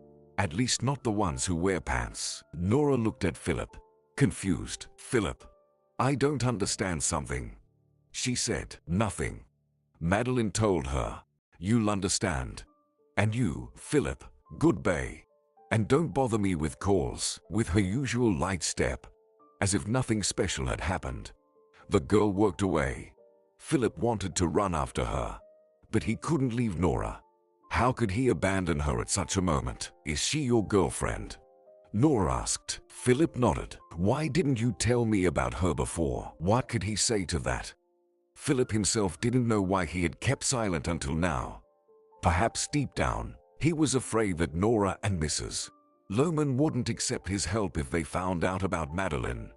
Philip was completely tangled up and couldn't even explain it to himself. Madeline was leaving, and Nora pushed Philip. "Go after her. Come on." Philip shook his head. "It's pointless. She won't listen. And besides, I can't leave you," he added mentally. "How is that possible when Mrs. Lohman is in the hospital? And you're losing your mind with worry here." Madeline disappeared around the corner of the house. Philip sighed and turned away. "Let's go up to your apartment," he mumbled. "You need to have something to eat and rest. And I'd have some coffee if you don't mind." "Of course, I don't mind," Nora replied. "But are you sure you don't want to catch up with your girlfriend?" "I'm sure," Philip nodded. "First, I need to sort out my thoughts. Anyway, if I rush after her now, I won't be able to say anything sensible." They went up to the apartment, and the girl slowly started brewing coffee. Philip couldn't understand what had been a bigger shock for her: the tragedy with her grandmother, or the news that someone else exists for the guy who came to visit them on weekends. "What's her name?" Nora asked. "Madeline," Philip replied. "We've known each other since childhood." "She's beautiful," the girl said. "I can understand why you fell in love with Madeline." "Most likely, out of habit," Philip sighed. "I got used to her always being around, like a sister or something. And now, we've been together for so many years that it feels strange to just work hand in hand. We've automatically turned into a couple." Nora was taken aback by his words. "Don't say that," she pleaded. "Madeline's face shows that she loves you." "Really?" Philip was intrigued. "And what does mine say?" Nora shrugged with a shy look. "I don't know. Can't you figure out your own feelings?" "That's the thing. I can't," Philip sighed. "It's like we were married since childhood, you know. But no one asked what I or Madeline want." They drank their coffee in complete silence. The girl stared at her phone, and it was evident that her thoughts were back at the hospital. "Did they promise to call you?" Philip asked. The girl nodded. "Yes, but maybe they forgot." Grandma is not the only patient. After all, they fell silent for a while. Then Nora said, "Forgive me, Philip. I think I'll go back to the hospital. I can't stay here." "Yeah, sure, I understand," Philip replied. "Should I escort you?" "No need. I'll manage on my own. I'll call a taxi. And thanks for sitting with me, Philip." "You're welcome," Philip replied. "If there's any news, call. And if you need support, too, we'll support each other." "Okay, I'll call," Nora promised. "And you know, Madeline is lucky to have you, Philip. I even envy her a bit. Honestly, Madeline is lucky with you." Philip continued to recall these words while walking home, doubting their truth. Lucky with him? Not really. Philip gathered courage and called her. Predictably, Madeline didn't answer. To Philip's dismay, Mrs. Walter, his mother, turned out to be quite willing to talk. Apparently, she was already aware of the latest news because she asked from the doorway, "Who is she?" "Just don't start, Mom," Philip pleaded wearily. "So, Madeline wasn't wrong after all," his mother muttered. "Judging by your reaction, you have another girl." "There is no other girl, Mom," Philip patiently explained. "Nora is just my friend. Like Paul or Sam, for example." "Do you hug Paul or Sam too?" his mother asked. "No, I'm just curious." Philip finally understood that any explanations would be useless here. It was unclear what Madeline had blurted out. Mrs. Walter convinced herself that he found someone else, and that was the end of it. "Oh, come on, Mom." Philip felt offended. "You don't even want to listen to me. You believe Madeline more than me, your own son." "Why shouldn't I believe her?" she said. "Madeline has been like a daughter to me for a long time. And that other girl you found is a stranger." Philip's phone rang. "Nora, did something happen?" "Is that her?" his mother asked with curiosity, looking at his phone. "The other one." Philip put his finger to his lips and walked to the window. "Hello," he said with a trembling voice. "Any news? Is everything okay?" Nora stayed silent for too long, and he understood her response without words. "Grandma passed away, Philip," the girl mumbled. "Can you come to me? If it's not too much trouble." "I don't know what to do." Philip also had no idea what to do in such situations, but he decisively said, "Of course, I'll come right away. Tell me the hospital's address." And only then, after hanging up, he asked his mother, "Mom, do you know what to do when someone passes away?" Mrs. Walter clutched her heart. "Oh, my God. That other one, right? Or Madeline." In the end, they went to the hospital together. Nora's introduction to Mrs. Walter happened under rather unusual and tragic circumstances. Philip's mother helped Nora with the funeral and memorial service, keeping a close eye on the girl. Nora's eyes were constantly moist. Her nerves were in complete disarray. "How am I going to live without Grandma now?" she would say. "I can't imagine how to go on." And Philip was there for her. He comforted her, helped with household chores, just as before. Talking to Madeline was out of the question. She rejected his calls every time. The door to her apartment was also locked. Philip was left to console Nora and wonder how, in a relatively short time, his life had turned into complete chaos. "You have so many books," he remarked one Saturday when, in desperation, he suggested cleaning up to Nora. "Have you really read them all?" The girl smiled weakly and shook her head. "No, of course not," she said. "Maybe half. But I love reading, and someday I want to read the entire library that my grandma left for me." "Yeah, right," Philip muttered. "You're going to be a future literature teacher. I remember that." "And what about you? What did you dream of in school?" she asked. "Did you always want to work in a factory from childhood?" Philip was taken aback by that question. He had never thought about it. He just lived his life. "I don't know," he replied. "I probably wanted to secure a decent position, provide my mom with everything she couldn't afford while raising me, and live like any normal person." "Well, Dreams, Nora persisted. Maybe you wanted to go to space or conquer Everest. I don't know what little boys dream about. You won't believe it. But as a child, I wanted to be a garbage truck driver. Philip confessed awkwardly. To drive such a big truck, sit higher than everyone, and at the same time make the city cleaner so that people could live better. Nora took his hand with a smile. You're a very good guy, Philip, she said. Not a hero, just a kind person who cares about others and completely forgot about himself. You know, I don't want to burden you anymore. What do you mean? Philip didn't understand. Don't come to me anymore, she replied. Live your life. Stop fussing over me. Thank you for everything. I will never forget your help. Philip returned home in a strange state. First, Madeline left him, and now Nora. He couldn't quite grasp what was happening, only feeling that his whole life was turning into ruins. Mrs. Walter immediately sensed that something was wrong. Spill it. What happened? She sternly demanded.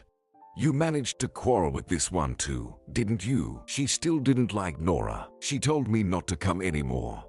Like I've helped her enough, and Nora doesn't want me to ruin my life because of her. Honestly, Mom, I don't understand anything.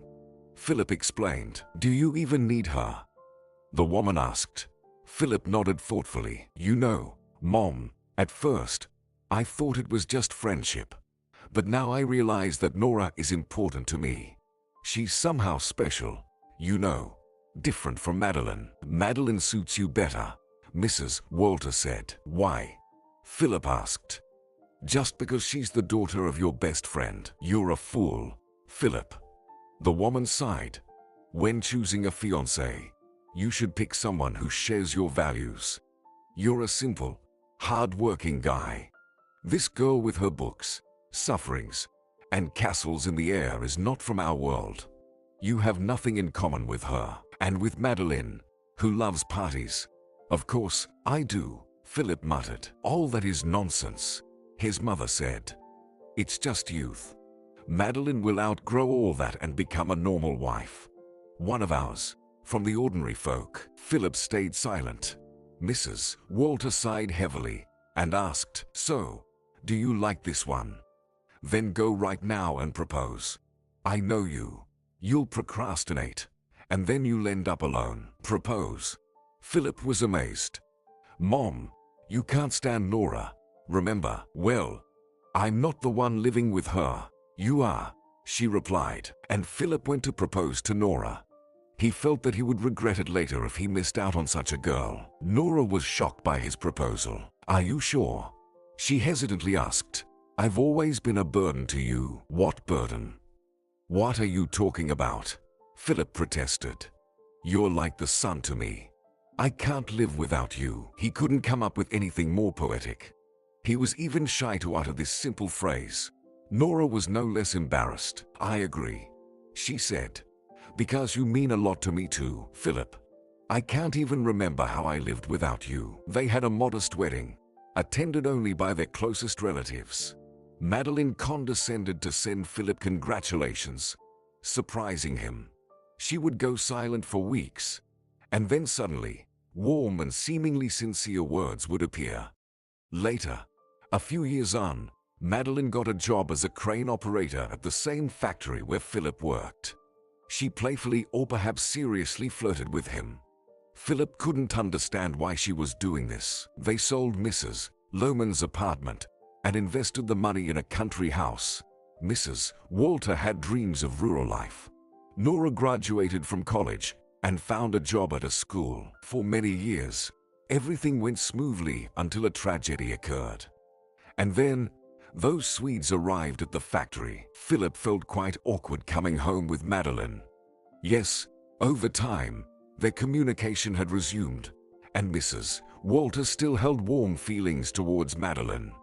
However, it made him uneasy when his wife and ex-girlfriend found themselves in the same company. There was something wrong about it. You shouldn't have come, Philip muttered.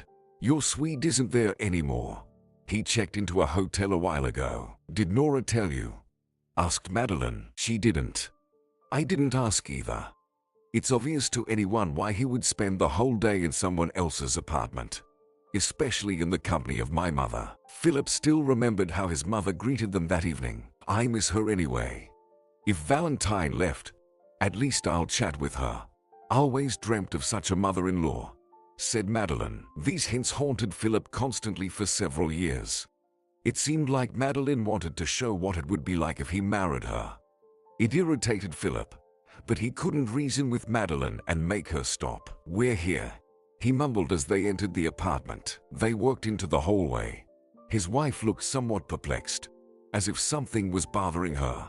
His mother smiled upon seeing Madeline. Madeline has come, she exclaimed. What a surprise. I was just telling Philip that Madeline hasn't visited in a while. The women hugged. Philip observed their meeting with a tortured look. It all resembled a silly, cheap play with no meaning. If only you knew who Madeline really came to, he thought. We're unnecessary to her. Since yesterday, our Madeline dreams of Sweden. Has your guest already left? Madeline asked, looking around. What guest? The Swede. Mrs. Walter asked contemptuously. He left, thank God. This morning. Rushed off somewhere, probably to work. Philip thought about not seeing Valentine at the factory. Perhaps the Swede decided to continue and went to restaurants and outings while they were at work. Continuing their conversation, Mrs. Walter and her friend went to the kitchen. Nora remained in the hallway, silently staring at her husband. In the dim light, her face seemed pale to Philip, and he couldn't understand what was wrong. Maybe his wife was upset about Madeline's visit, but she had come before, and Nora had always taken it calmly. No, there was something else going on. What happened? He asked. Any trouble with our guest? Did my mom offend him? Maybe a little, she said. Valentine doesn't seem to be upset, though. Then what's the matter? Philip didn't understand. Nora sighed and lowered her gaze as if she were ashamed. I was rude to him, she admitted. I'm sorry. What? Philip was surprised. Nora, are you sure you're not confused? You've never been rude to anyone, but today I was. Nora mumbled. You see, I worked him to the market. Valentine asked to show him where to buy souvenirs. We started talking, and the conversation accidentally turned to school. But I couldn't hold back. I said too much. I see, Philip said. Well, don't take it to heart. Everyone makes mistakes. I don't plan to be friends with these Swedes. You won't see them either. So, you could say there's no problem. Still, I feel uncomfortable, Nora replied. He seems like a nice person. And I just snapped. What do you suggest? Philip asked. Nora looked at her husband hopefully. Could you find out his phone number? I want to call Valentine and apologize. My actions have been bothering me all day. I don't even know, Philip said doubtfully. He could hardly imagine how to do it. Catching the Swede at the factory again and asking for his phone number. Such matters should be handled by Madeline, not him. Please, Nora pleaded. Over the years, Philip never learned to contradict his wife.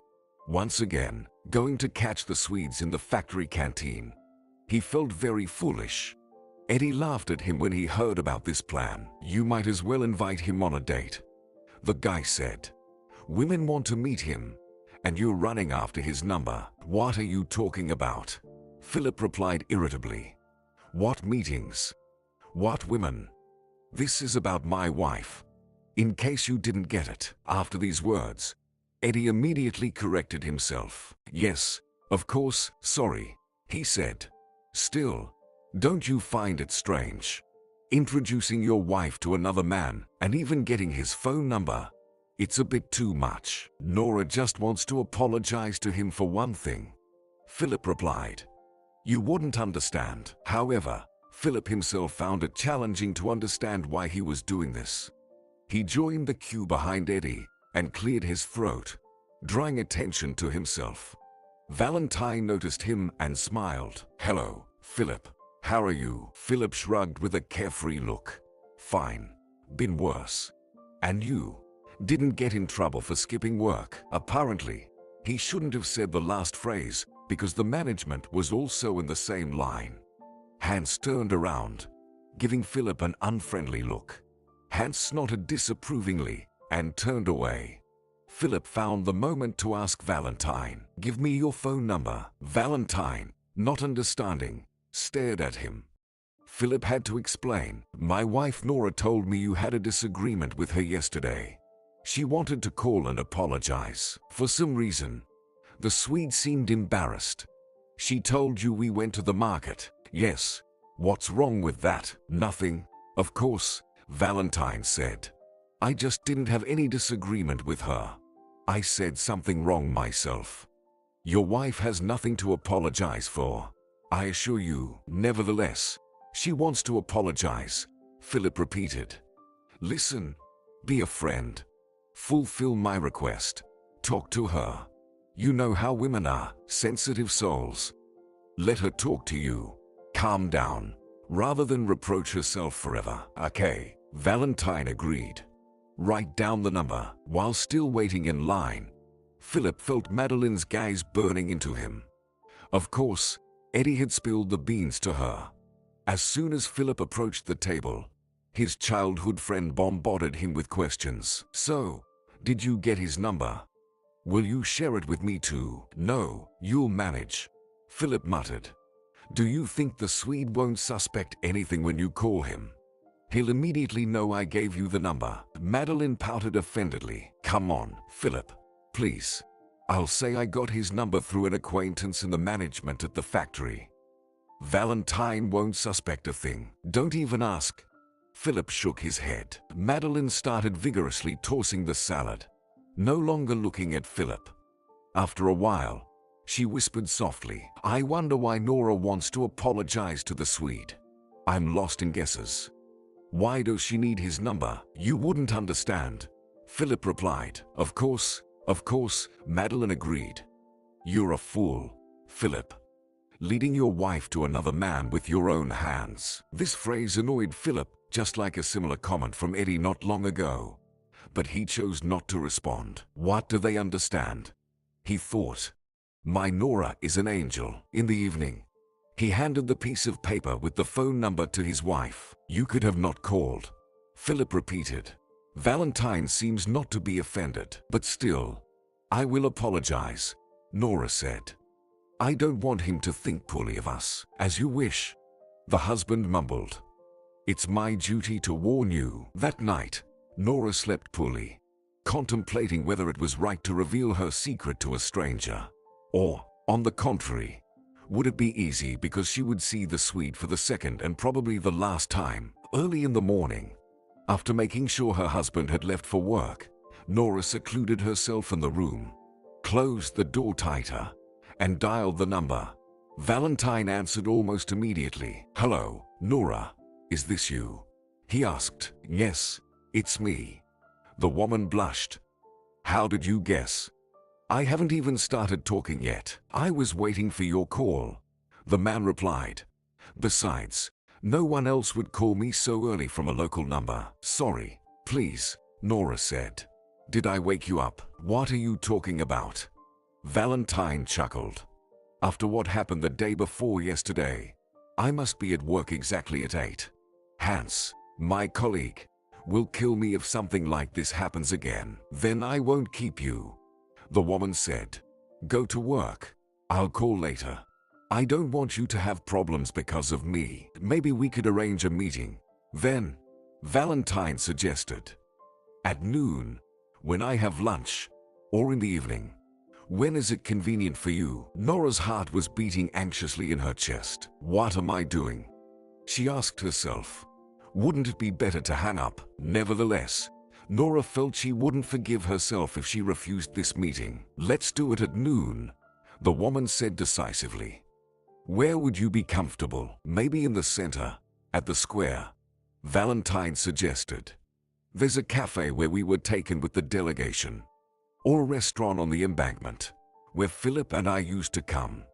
I don't know other places in this city." "Okay, let's meet in the center," Nora agreed. "I'll be there at noon." She hung up, and sat in shock for a while. Was it proper for a married woman like her to invite a relatively unfamiliar man like this? But Philip drank with him. Nora argued with herself. And I'm just planning to talk, trying to distract herself from conflicting thoughts. She headed to the kitchen. Her mother-in-law was peeling vegetables for soup and humming to herself. "Mrs. Walter, do you need help?" Nora asked, realizing immediately that the question was phrased incorrectly. Surely her mother-in-law would be offended and respond with something like, "Can't you see for yourself? I'm doing all this for our Philip." However, to her surprise, Mrs. Walter said something else. "I can manage, Nora. And you should take a break. Go outside. Get some fresh air. The weather is wonderful." Nora looked at her mother-in-law in bewilderment. Rest. Take a stroll. It seemed like someone had replaced her mother-in-law. Nora got ready, trying to dress as unpretentiously as possible, and went to the meeting. Her hands were cold with fear. At the very last moment, the woman considered turning around and going home when a familiar voice called out to her, "Hello, Nora. You finally came." She turned around and shyly smiled at Valentine. "Am I late? Did I keep you waiting?" "We still have 50 minutes, Valentine replied, glancing at his watch. "Let's go." He opened the door for Nora, and she stepped inside.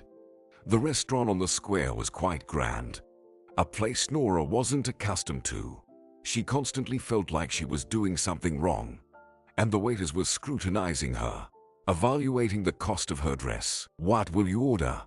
Valentine asked when the waiter handed them the menu. "I'm not hungry. Just coffee," the woman replied. "Okay. With your permission, I'll order at least a salad. My friend has been driving me crazy at work for the past 2 days. It's his small revenge for my absence." Nora felt out of place. Columns, marble, glass all around. And amidst all this splendor, she in her cheap dress. The glances of the waiters frightened her. "So, what did you want to talk about?" Valentine asked. "Philip said you feel guilty, but I didn't understand why. We had a normal conversation during our last meeting. You have nothing to apologize for." "Don't console me. You don't believe what you're saying yourself," Nora said. "Maybe you spoke normally, but I behaved badly. I left you in an unfamiliar city and walked away. I got angry for no apparent reason." "I thought you didn't want to talk about school," Valentine said cautiously. "There's nothing to apologize for. You could have had your reasons." "I do have reasons," the woman nodded. "Now I'll tell you about them." Nora fidgeted with the napkin in her hands, trying to gather her thoughts. It was challenging. She wished the coffee would arrive faster. She just needed a pick-me-up. Valentine gently took the napkin from her fingers and said, "You don't have to tell me anything. This is personal. I understand. But I want to tell you," Nora countered. "The truth is only known by Philip, Mrs. Walter, maybe a couple more people. Today, you'll find out too." "But why?" Valentine puzzled. "I'm a complete stranger to you. Why do you want to reveal some secrets to me?" "Because I trust you," Nora smiled. "I don't even know why. I've felt this trust in you since the moment we met." Valentine felt awkward about this admission. He tried to make a joke. "So, to gain someone's sympathy, I should get drunk?" he asked. "A good method. I'll keep that in mind." The waiter brought their order. "This happened a few years ago," she said. "When I was a teacher at the school." Nora found it easy to talk because Valentine wasn't looking at her with a curious gaze or asking silly questions. The Swede gazed out of the window, and for a moment, Nora wondered if he was even hearing her. "I was a homeroom teacher for the 9th grade," she continued, "teaching literature. It was challenging at times. Nowadays, it's hard to capture children's interest in reading. But I tried. I wanted to show my students that there are interesting worlds beyond their phones. I hoped the moment wasn't missed, and it was still possible." Valentine remained silent. Nora took a sip of her coffee and moved on to the most difficult part of her story. "Of course, teachers aren't supposed to have favorites. But I had one student like that, she confessed. Odette Macy. She loved literature more than anyone. She never took her admiring eyes off me during the lessons. You know, sometimes it felt awkward. And how she recited poems. It needed to be recorded on video and sent to some competition. She read with emotion, with expression. Especially loved sad poems about love. Nora remembered that girl, Odette, with her huge eyes peering at the teacher through oversized glasses. And she felt the urge to cry again. Odette had believed in her, Nora, and she had betrayed her. During that week when it happened, I was swamped with paperwork. The woman said, end of the year, students were slacking off, not willing to study. Even Odette, though I hadn't noticed such behavior from her before, she was somewhere in the clouds. I didn't pay much attention, thinking it was just pre-exam nerves, and I carried on with the lessons. And then, on that day, Odette approached me herself, wanting to talk about something. But I couldn't listen. I didn't have the time, you know. There was also a meeting that day, discussing some boys' fight. I can't even remember who exactly. Funny, isn't it? I missed a genuinely important conversation because of boys whose faces I've forgotten. Valentine, sitting across from her, also started fidgeting with the napkin in his hands. Was he not listening to her at all? Had Valentine completely forgotten about her? Later, I found out what was going on. Nora continued. Everyone in the school knew. Odette skipped classes that day and took a bunch of pills. Luckily, they managed to save her. Her father came home for some documents. Hospital. Psychologists. The girl wanted to end her life because of unrequited love. She liked the wrong boy. A foolish 10th grader who didn't appreciate her. A typical teenage problem. Odette left the school, transferred elsewhere, and I never heard from her again. I couldn't even apologize to Odette. Since then, I blame myself for this lapse. What kind of teacher am I if I didn't notice the obvious for weeks? Dealt with children's essays, talked about elevated things, but couldn't see real, genuine feelings right in front of me. I couldn't work at the school anymore. I resigned. Now I work from home, writing silly texts for a yoga studio and a hair salon. My dreams of teaching ended in nothing. Moreover, it almost ended in tragedy. Blood would have been on my hands. Nora gulped down her coffee and pushed the cup away. The waiter immediately darted toward her. Anything else you'd like? He asked. No, thank you, mumbled Nora. I'm leaving. She felt wounded by the fact that the Swede hadn't even looked at her. But then again, was it for to blame him? She was disgusted with herself. As she got up and headed for the exit, Valentine caught her hand and said, I'll come with you. What about your salad?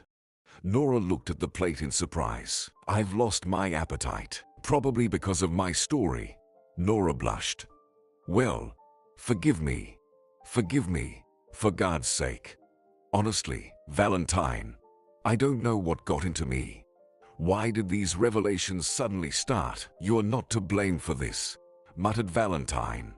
Let's get out of here and talk somewhere else. There's no air to breathe here. He settled the bill with the waiter and rushed out onto the street. Nora caught up with Valentine and anxiously asked, Are you feeling unwell? I haven't been feeling well for a long time. He replied, You have no idea how much. I just usually try not to think about it. Nora glanced at her watch and timidly said, It seems your lunch break is almost over. Maybe you should call work and say you're not feeling well. I can take you to see a doctor. Valentine muttered something in Swedish. Nora had no idea about the language, but she understood the overall meaning.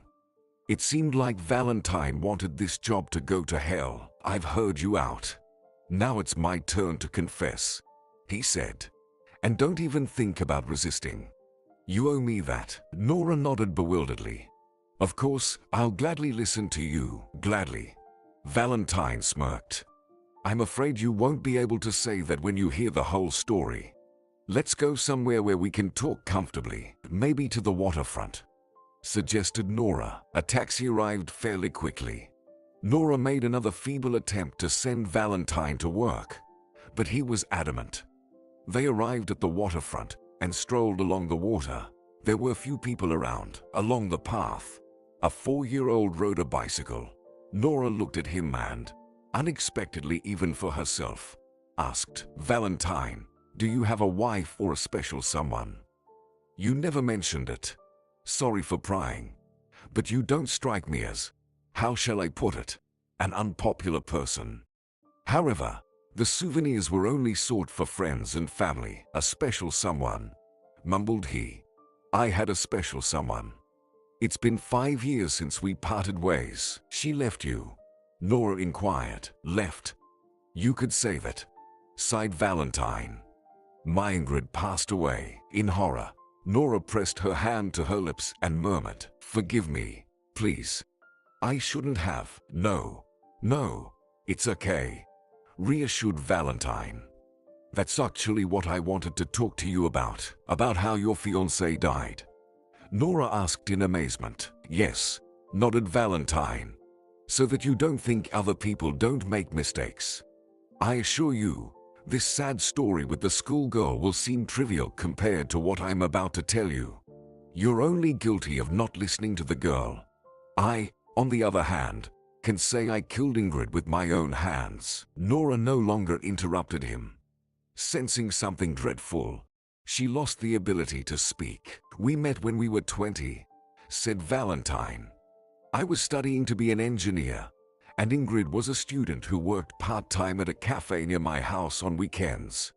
That's where we met one day when I stopped by for coffee before exams." Nora listened to this story in complete silence and, deep down, wanted to escape.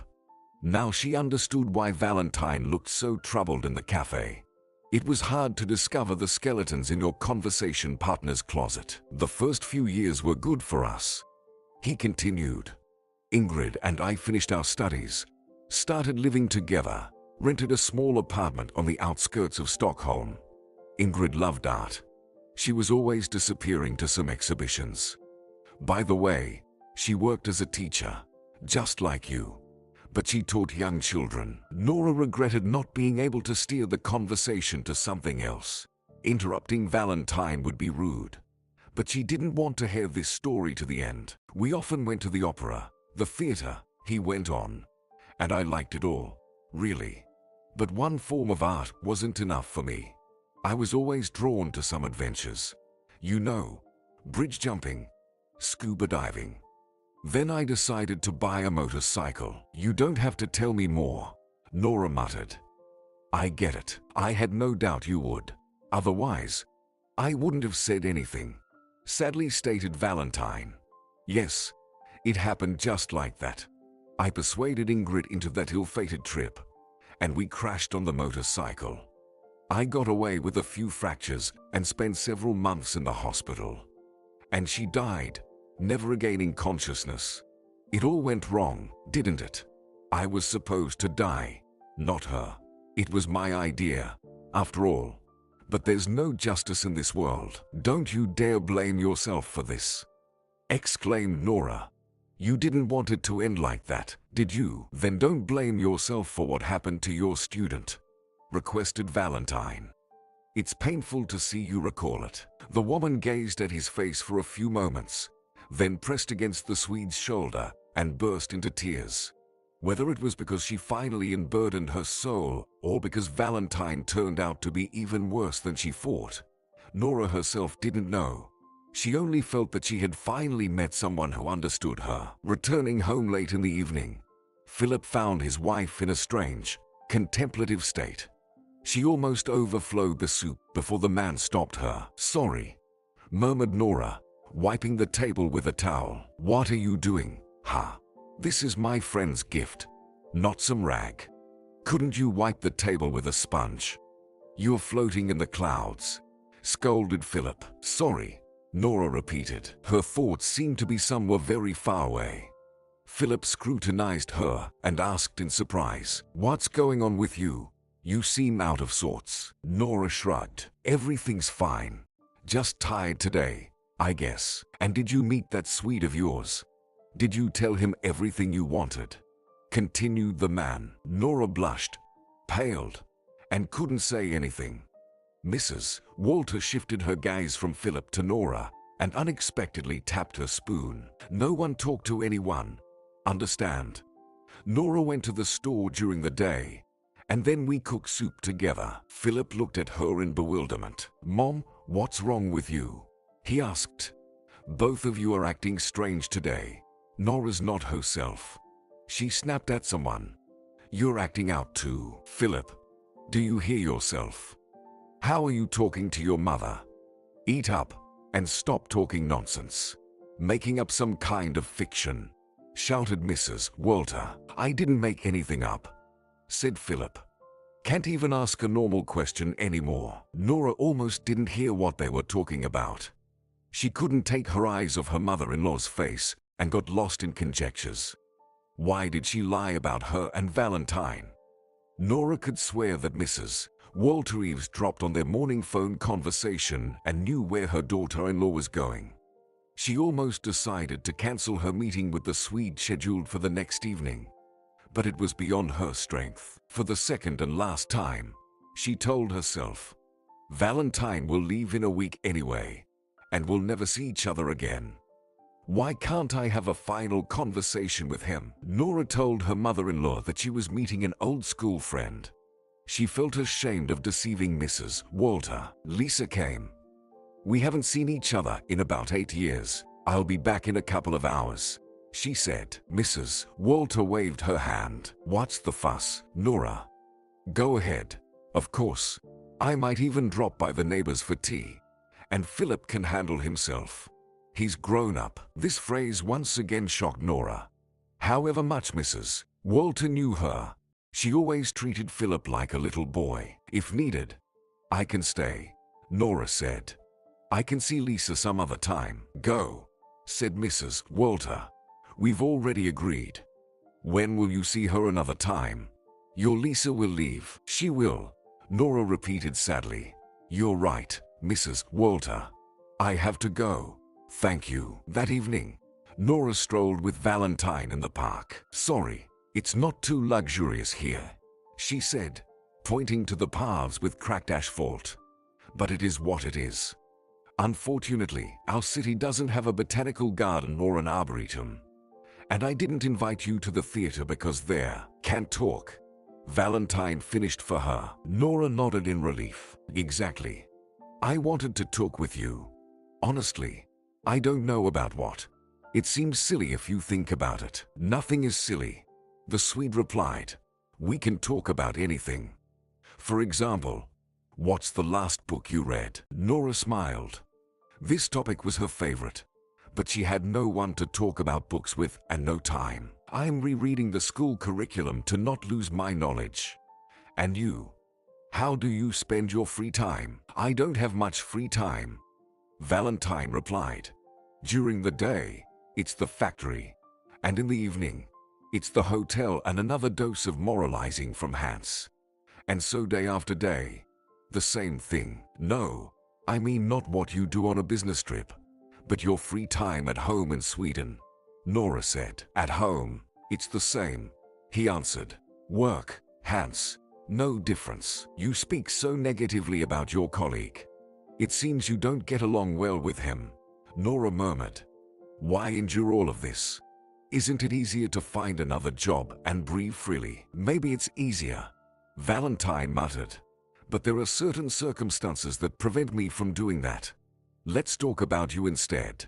Have you ever considered going back to school? The woman fell silent. What could she say to that?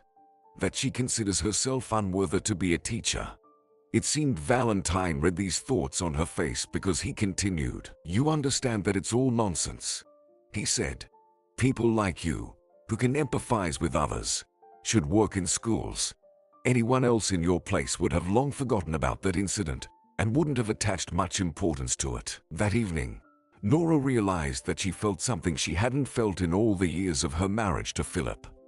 That evening, she kissed Valentine for the first time. Returning home, Nora logged into the social network and started browsing the profiles of her former students. In the few years she hadn't been teaching at school, they had changed and matured. The top student, Katie Simons, whom Nora remembered with a thick braid, now had a bold haircut and dyed her hair pink. Peter Anderson, once considered a whiner and weak, bulked up and looked like a cool guy. The troublemaker Parrish, on the contrary, put on glasses and transformed into a professor. With a slight tremor, Nora entered Odette's page. Things had changed here as well. Outwardly, the girl remained almost the same as before. Modest bob, glasses, but that smile. In the photo, Odette hugged a guy with a kind, cheerful smile. It wasn't the idiot the girl suffered over in school. Nora stared at the picture for several minutes and felt like a complete fool. It turns out Valentine was right. Everyone but her was living a normal life, building their future while Nora wallowed in her suffering. Before bedtime, Nora cautiously informed her husband. Odette found herself a boyfriend. It seems she forgot everything and is quite happy. Can you imagine? Philip, half asleep, nodded and mumbled, "Happy for her. That's good, isn't it?" "Good," Nora repeated. "But what about me?" "Go to sleep," Philip replied. "It's late already." Nora looked at her husband. He was already asleep. She lost herself in her fantasies while her husband led the life of a normal person. Sometimes Nora envied him. The next evening, Nora went on another date with Valentine. And the day after that too. Nothing special seemed to be happening between them. Just ordinary conversations. Yet Nora felt like a sinner. The memory of that kiss Nora gave the Swede on the first evening lingered. What came over her? And what came over Valentine? After all, he did respond to her kiss. Philip noticed that Nora got into walking. At one of the dinners, he remarked, "Nora, did you take up some sport? Like running or something?" His wife's heart skipped a beat.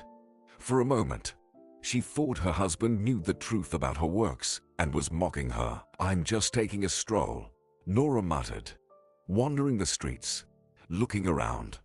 "It clears my head of unnecessary thoughts." Mrs. Walker, observing the scene, couldn't hold back. "Why bother the girl?" she asked. "Can drag the man out of the house himself." Sitting in front of the TV like an old man, and clinging to his wife. "If she wants to work, let her. They say it soothes the nerves." "Am I against it?" Philip shrugged. "Go for a work, Nora. I don't mind." She waited for her husband to leave the table and asked her mother-in-law, "Why are you doing this?" "What?" Mrs. Walker was surprised. "Covering for me. You know perfectly well where I go and who I meet." "With your classmate Lisa, right? Or did I mix up the name?" Mrs. Walker poured herself more tea and added, "Or maybe with Valentine, your classmate." "What do I care?" Nora was utterly speechless. Mrs. Walker spoke so casually about it, as if she didn't care. Yet Nora knew that the woman loved her son genuinely, truly loved Philip, and couldn't just watch what was happening. And her mother-in-law continued, "Date him, go for walks, get married if you want. What do I care? It might even be better if you go to Sweden with him." "Why don't you say anything to Philip?" Nora asked in bewilderment. "I thought you, on the contrary, would want to open his eyes. I've never been liked by you." "Didn't like you," Mrs. Walker confirmed. "I'm still not thrilled with you, Nora. Don't take offense. You're just not from our world. Not a match for my Philip. You can discuss books and museums with some Swede, but living with a simple working man, you can't." "Valentine is convincing me to go back to school, start teaching again. And you know, I've almost agreed," Nora said. "See," her mother-in-law gleefully confirmed. "You two are like, found common ground right away." "Philip, how much to tell you? Forget about everything. Spit on it. Forget about who's unreachable." But you didn't listen to him. And then he appeared, and you came alive. That's who you should be with. "Valentine is leaving next week," Nora replied, unable to hide the sadness in her voice. It will all end soon. Go with him, Mrs. Walker said. Are you a woman or what? I can't. I'm married to Philip, Nora answered. So, I have to stay with him. She left the kitchen, as if divorcing takes so long. Mrs. Walker muttered. The next day, Philip came home from work again with his friend Madeline. Look, Mom, he said. Madeline came. Be happy. She wanted to ask you for a recipe for some pie. Not wanting to participate in the female conversation, he hastily went into the room, and Madeline asked with interest, Where's Nora? Went to the store, didn't she? To the store, Mrs. Walker confirmed. She'll be back soon. The phrase was quite ordinary, but something in her voice seemed suspicious to Madeline. She had known this woman for so many years, whom she once considered a future mother-in-law, that deceiving her was impossible. Why would she need to go to the store late in the evening? Madeline asked. Forgot to buy bread, Mrs. Walker said. There's nothing to make sandwiches for Philip in the morning. Without taking her eyes off the homeowner, Madeline approached the bread box and lifted the lid. The bread lay there, completely untouched. You should have mentioned the ham, Mrs. Walker muttered. Mrs. Walker, why are you lying? Madeline asked. We've always trusted each other. What has changed? The woman remained silent. Mrs. Walker, I'll find out where Nora went anyway. So, confess, Madeline said. Why do you need this? Philip's mother said. We are better off without her. But you are hiding something, right? Madeline asked. I'm curious now. Let me try to guess. Maybe Nora got pregnant, and she went to the women's clinic. Although no, it's too late. Is she secretly tutoring someone? Hiding it from Philip? Then why hide it? I don't know what to think. I have the most fantastic versions left. What if Nora has a lover, and you're covering for her? Madeline laughed at her joke, but Mrs. Walker didn't join in. Madeline stared at her in amazement. Did I guess it? She skeptically asked. Mrs. Walker, say something, for God's sake. Just be quiet. She grimaced. You're driving me crazy, and you seem to have lost your mind already. Madeline coldly said. Your son's wife is out, who knows where, and you're on her side. Who is this lucky guy? Some oligarch or millionaire? Maybe he even paid you to keep silent. Don't talk nonsense, Mrs. Walker protested. Tell the truth, and I'll leave you alone. Madeline said. Philip is my friend, and I don't want someone deceiving him, even if it's his own mother. You're relentless. Mrs. Walker sighed. Fine, I'll tell. Just don't rush to accusations. Okay, we'll see. Madeline said. It's the Swede. The woman whispered. He and Nora clicked from the first sight. I felt it back in the kitchen. I thought, let them take a closer look at each other. Maybe something will come out of it. Valentine? Madeline asked, bewildered. Mrs. Walker nodded. The girl flared up. Are you out of your mind? Philip is your son, and you're ruining his life with your own hands. Setting up your daughter-in-law with someone else. Mom, what's going on there? The man yelled from the bathroom. A scandal? Or what? You're making a lot of noise. Everything's fine, Philip, his mother replied. Madeline and I argued about a recipe. Mrs. Walker closed the kitchen door and sternly said, I'm trying for your sake. Foolish girl. Can't you understand? Let Nora stay with the Swede. Have children with him if she wants. And you get back with Philip. It didn't work out for you in the past. Maybe something will work out now. Ha! If Mrs. Walker expected gratitude, her hopes were in vain. Madeline was red with anger. So, you've all decided for me, right? She asked. Who suits me and who doesn't? For your information, I set my eyes on this Swede myself. I wanted to go abroad. Why do you care? Why do you need him? Mrs. Walker asked. Philip is a simple, hard-working guy. You even loved him once. And now, I can see you still do. Fix your mistakes and live together. I'll even give you my savings that I've been putting aside for a rainy day. You need it more." "I don't need your savings," Madeline shouted. "And I don't need your Philip. Who gave you the right to decide other people's fates?" Without waiting for a response, the girl pushed Mrs. Walker aside and rushed towards the exit. A few moments later, the front door slammed, and Philip's mother shook her head anxiously. "What a fool. Doesn't understand her own happiness," she muttered. However, Madeline remained silent. Nothing was heard from her until Sunday, when Philip suggested everyone gather in a small group to celebrate the departure of the Swedes back to their homeland. Nora didn't like this idea. "Why all this?" she said. "You yourself didn't particularly like those two.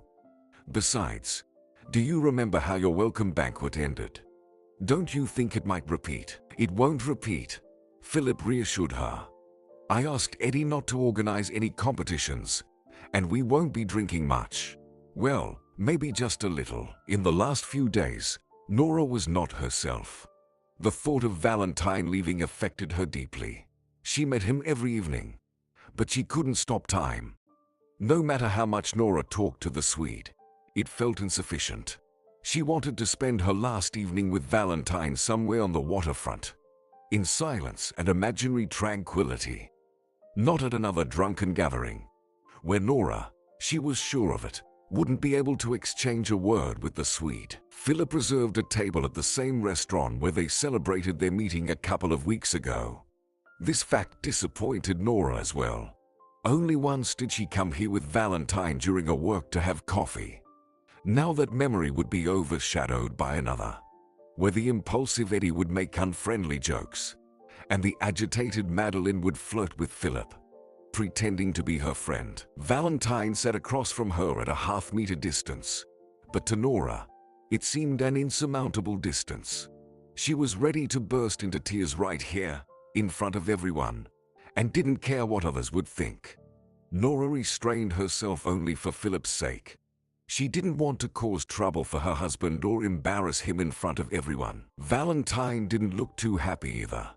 The woman sadly thought that it might be because of her. It seemed like her fate was to bring sorrow to everyone. However, Hans also appeared discontent. It seemed that a state of anger and irritation was usual for this person. "Why did you invite him?" Philip whispered to Eddie. "He's our colleague too," the guy replied quietly. "And it's customary to joke and play pranks on friends. Wait, I'll come up with something to tease him." Philip sighed heavily. It seemed that Nora was right. His idea would result in another chaos, and there was nothing he could do about it. Nora felt uneasy. On the other side of the table was Madeline, who couldn't take her eyes off her.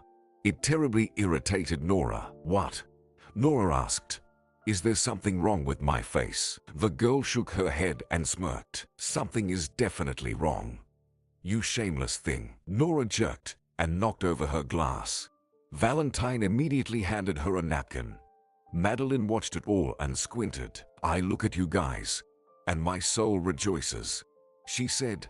"Such an idyll. Like husband and wife. There's no other way to put it." Valentine froze with his hand outstretched. Nora felt panic overwhelming her. "She knows everything," she thought in desperation. Mrs. Walker must have told Madeline, or Madeline figured it out herself. Now everyone will know. Eddie shook his head reproachfully. "Madeline, don't take offense, but humor is not your strong suit," the guy said. "Philip is sitting at the table. Think about what you're saying." "I've already thought it," Madeline said. "And it's not a joke, by the way, but plain truth. Philip, you're not aware that Nora is cheating on you. Well, her lover is sitting at the table. We're all gathered together." Philip almost choked on his salad. He felt ashamed in front of Nora. No one had ever accused his wife of anything like this.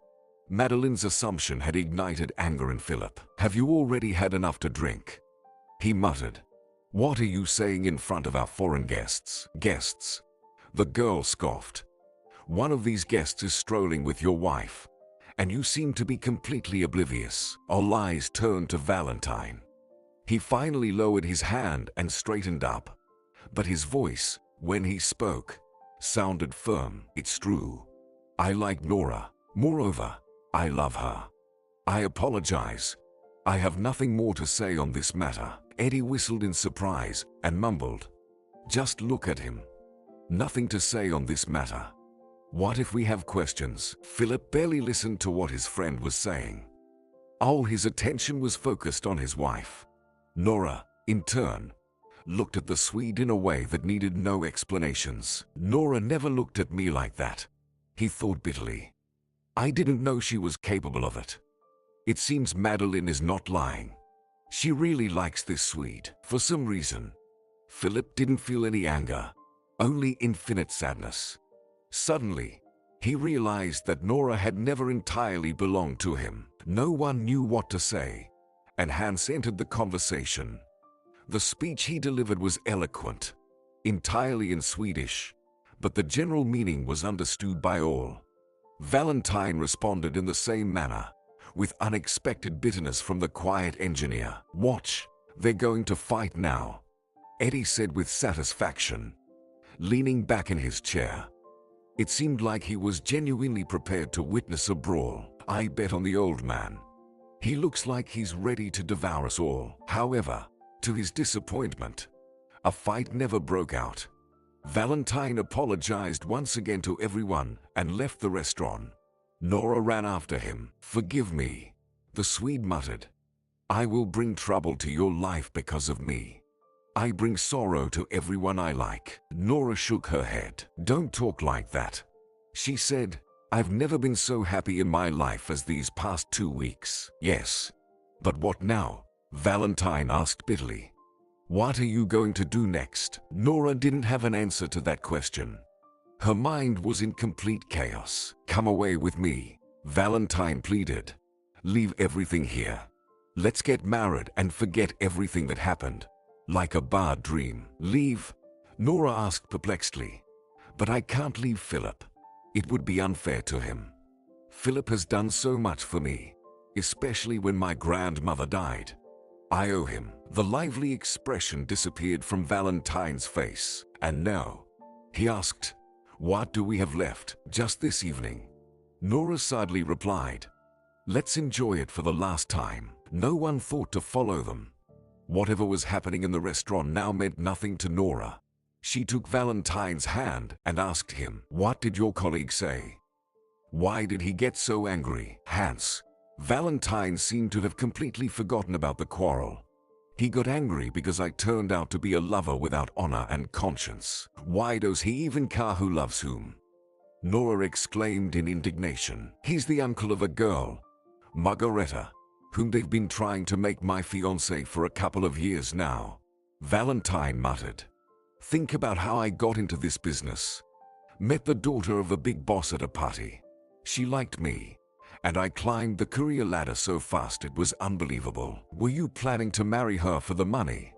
Nora was astonished. "Valentine, but how? After Ingrid's death, I didn't care how to live," sadly said the Swede. "I thought that at least I could provide a decent life for my parents and brother." Nora felt her heart being squeezed. The next words were difficult for her. "And now, will you go back and marry Margareta?" she asked. "After meeting you?" Valentine grimly smiled. "No, I can't do that now. It's all over. I'll leave this business and start a new life. It's not the first time for me." They walked all night until morning. Nora returned home at dawn. Her mother-in-law greeted her in the kitchen but didn't say anything. Nora couldn't read anything on her face. "How's Philip?" she asked. Mrs. Walker nodded towards the bedroom. "He's in there, tossing and turning, not sleeping. Talk to him yourself. I have nothing to say to him." Nora nodded and went into the bedroom. Philip was lying on the bed, staring at the ceiling. She sat beside him and gently took his hand. Philip didn't pull away, looked at his wife, and asked in a hoarse voice, "How are you?" "I should be asking you that," Nora mumbled. "Philip, forgive me. I don't even know how all this happened. We were just walking, and you fell in love with him." Philip finished for her, like in books. I don't understand these stories, but I'm glad you're happy. Happy? Nora repeated. Yes, confirmed Philip. It was written all over your face. It was shining there, in the restaurant, when the Swede confessed his love to you. I've never seen anything like that. Forgive me again, Nora said. She felt that even saying this phrase 100 times would still be insufficient. She would have to apologize to her husband for the rest of her days, if not longer. For what? Philip wondered. I'm glad you came alive again.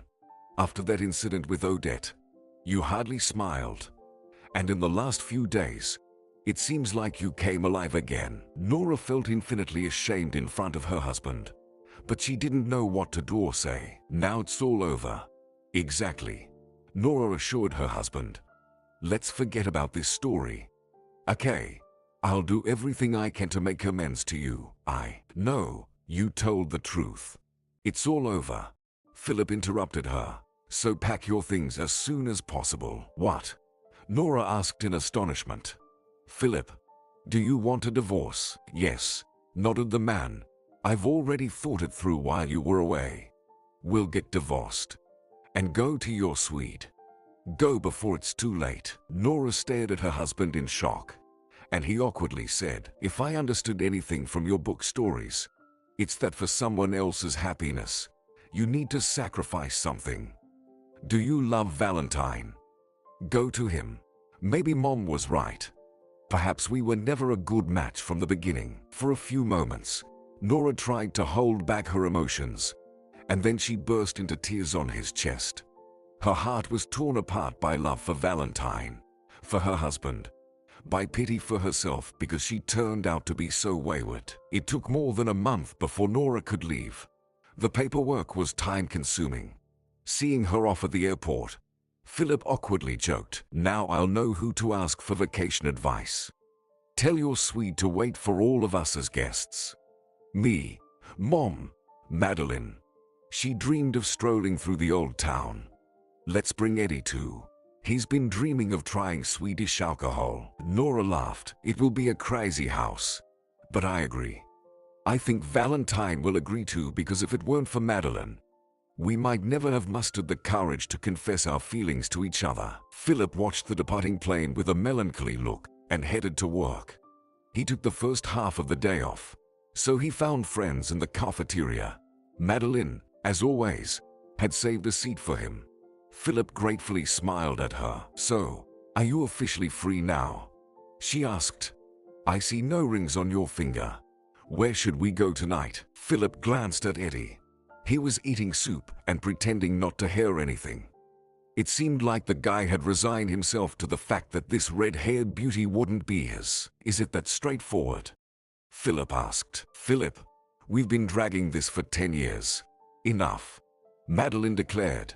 So, will you let me invite you on a date? Despite her confident voice, the girl looked uncertain, as if afraid of getting burned again. Fearing he might reject her, Philip smiled and nodded. We'll meet at 5 today. Deal, deal. Madeline closed her eyes with happiness. Finally, the most important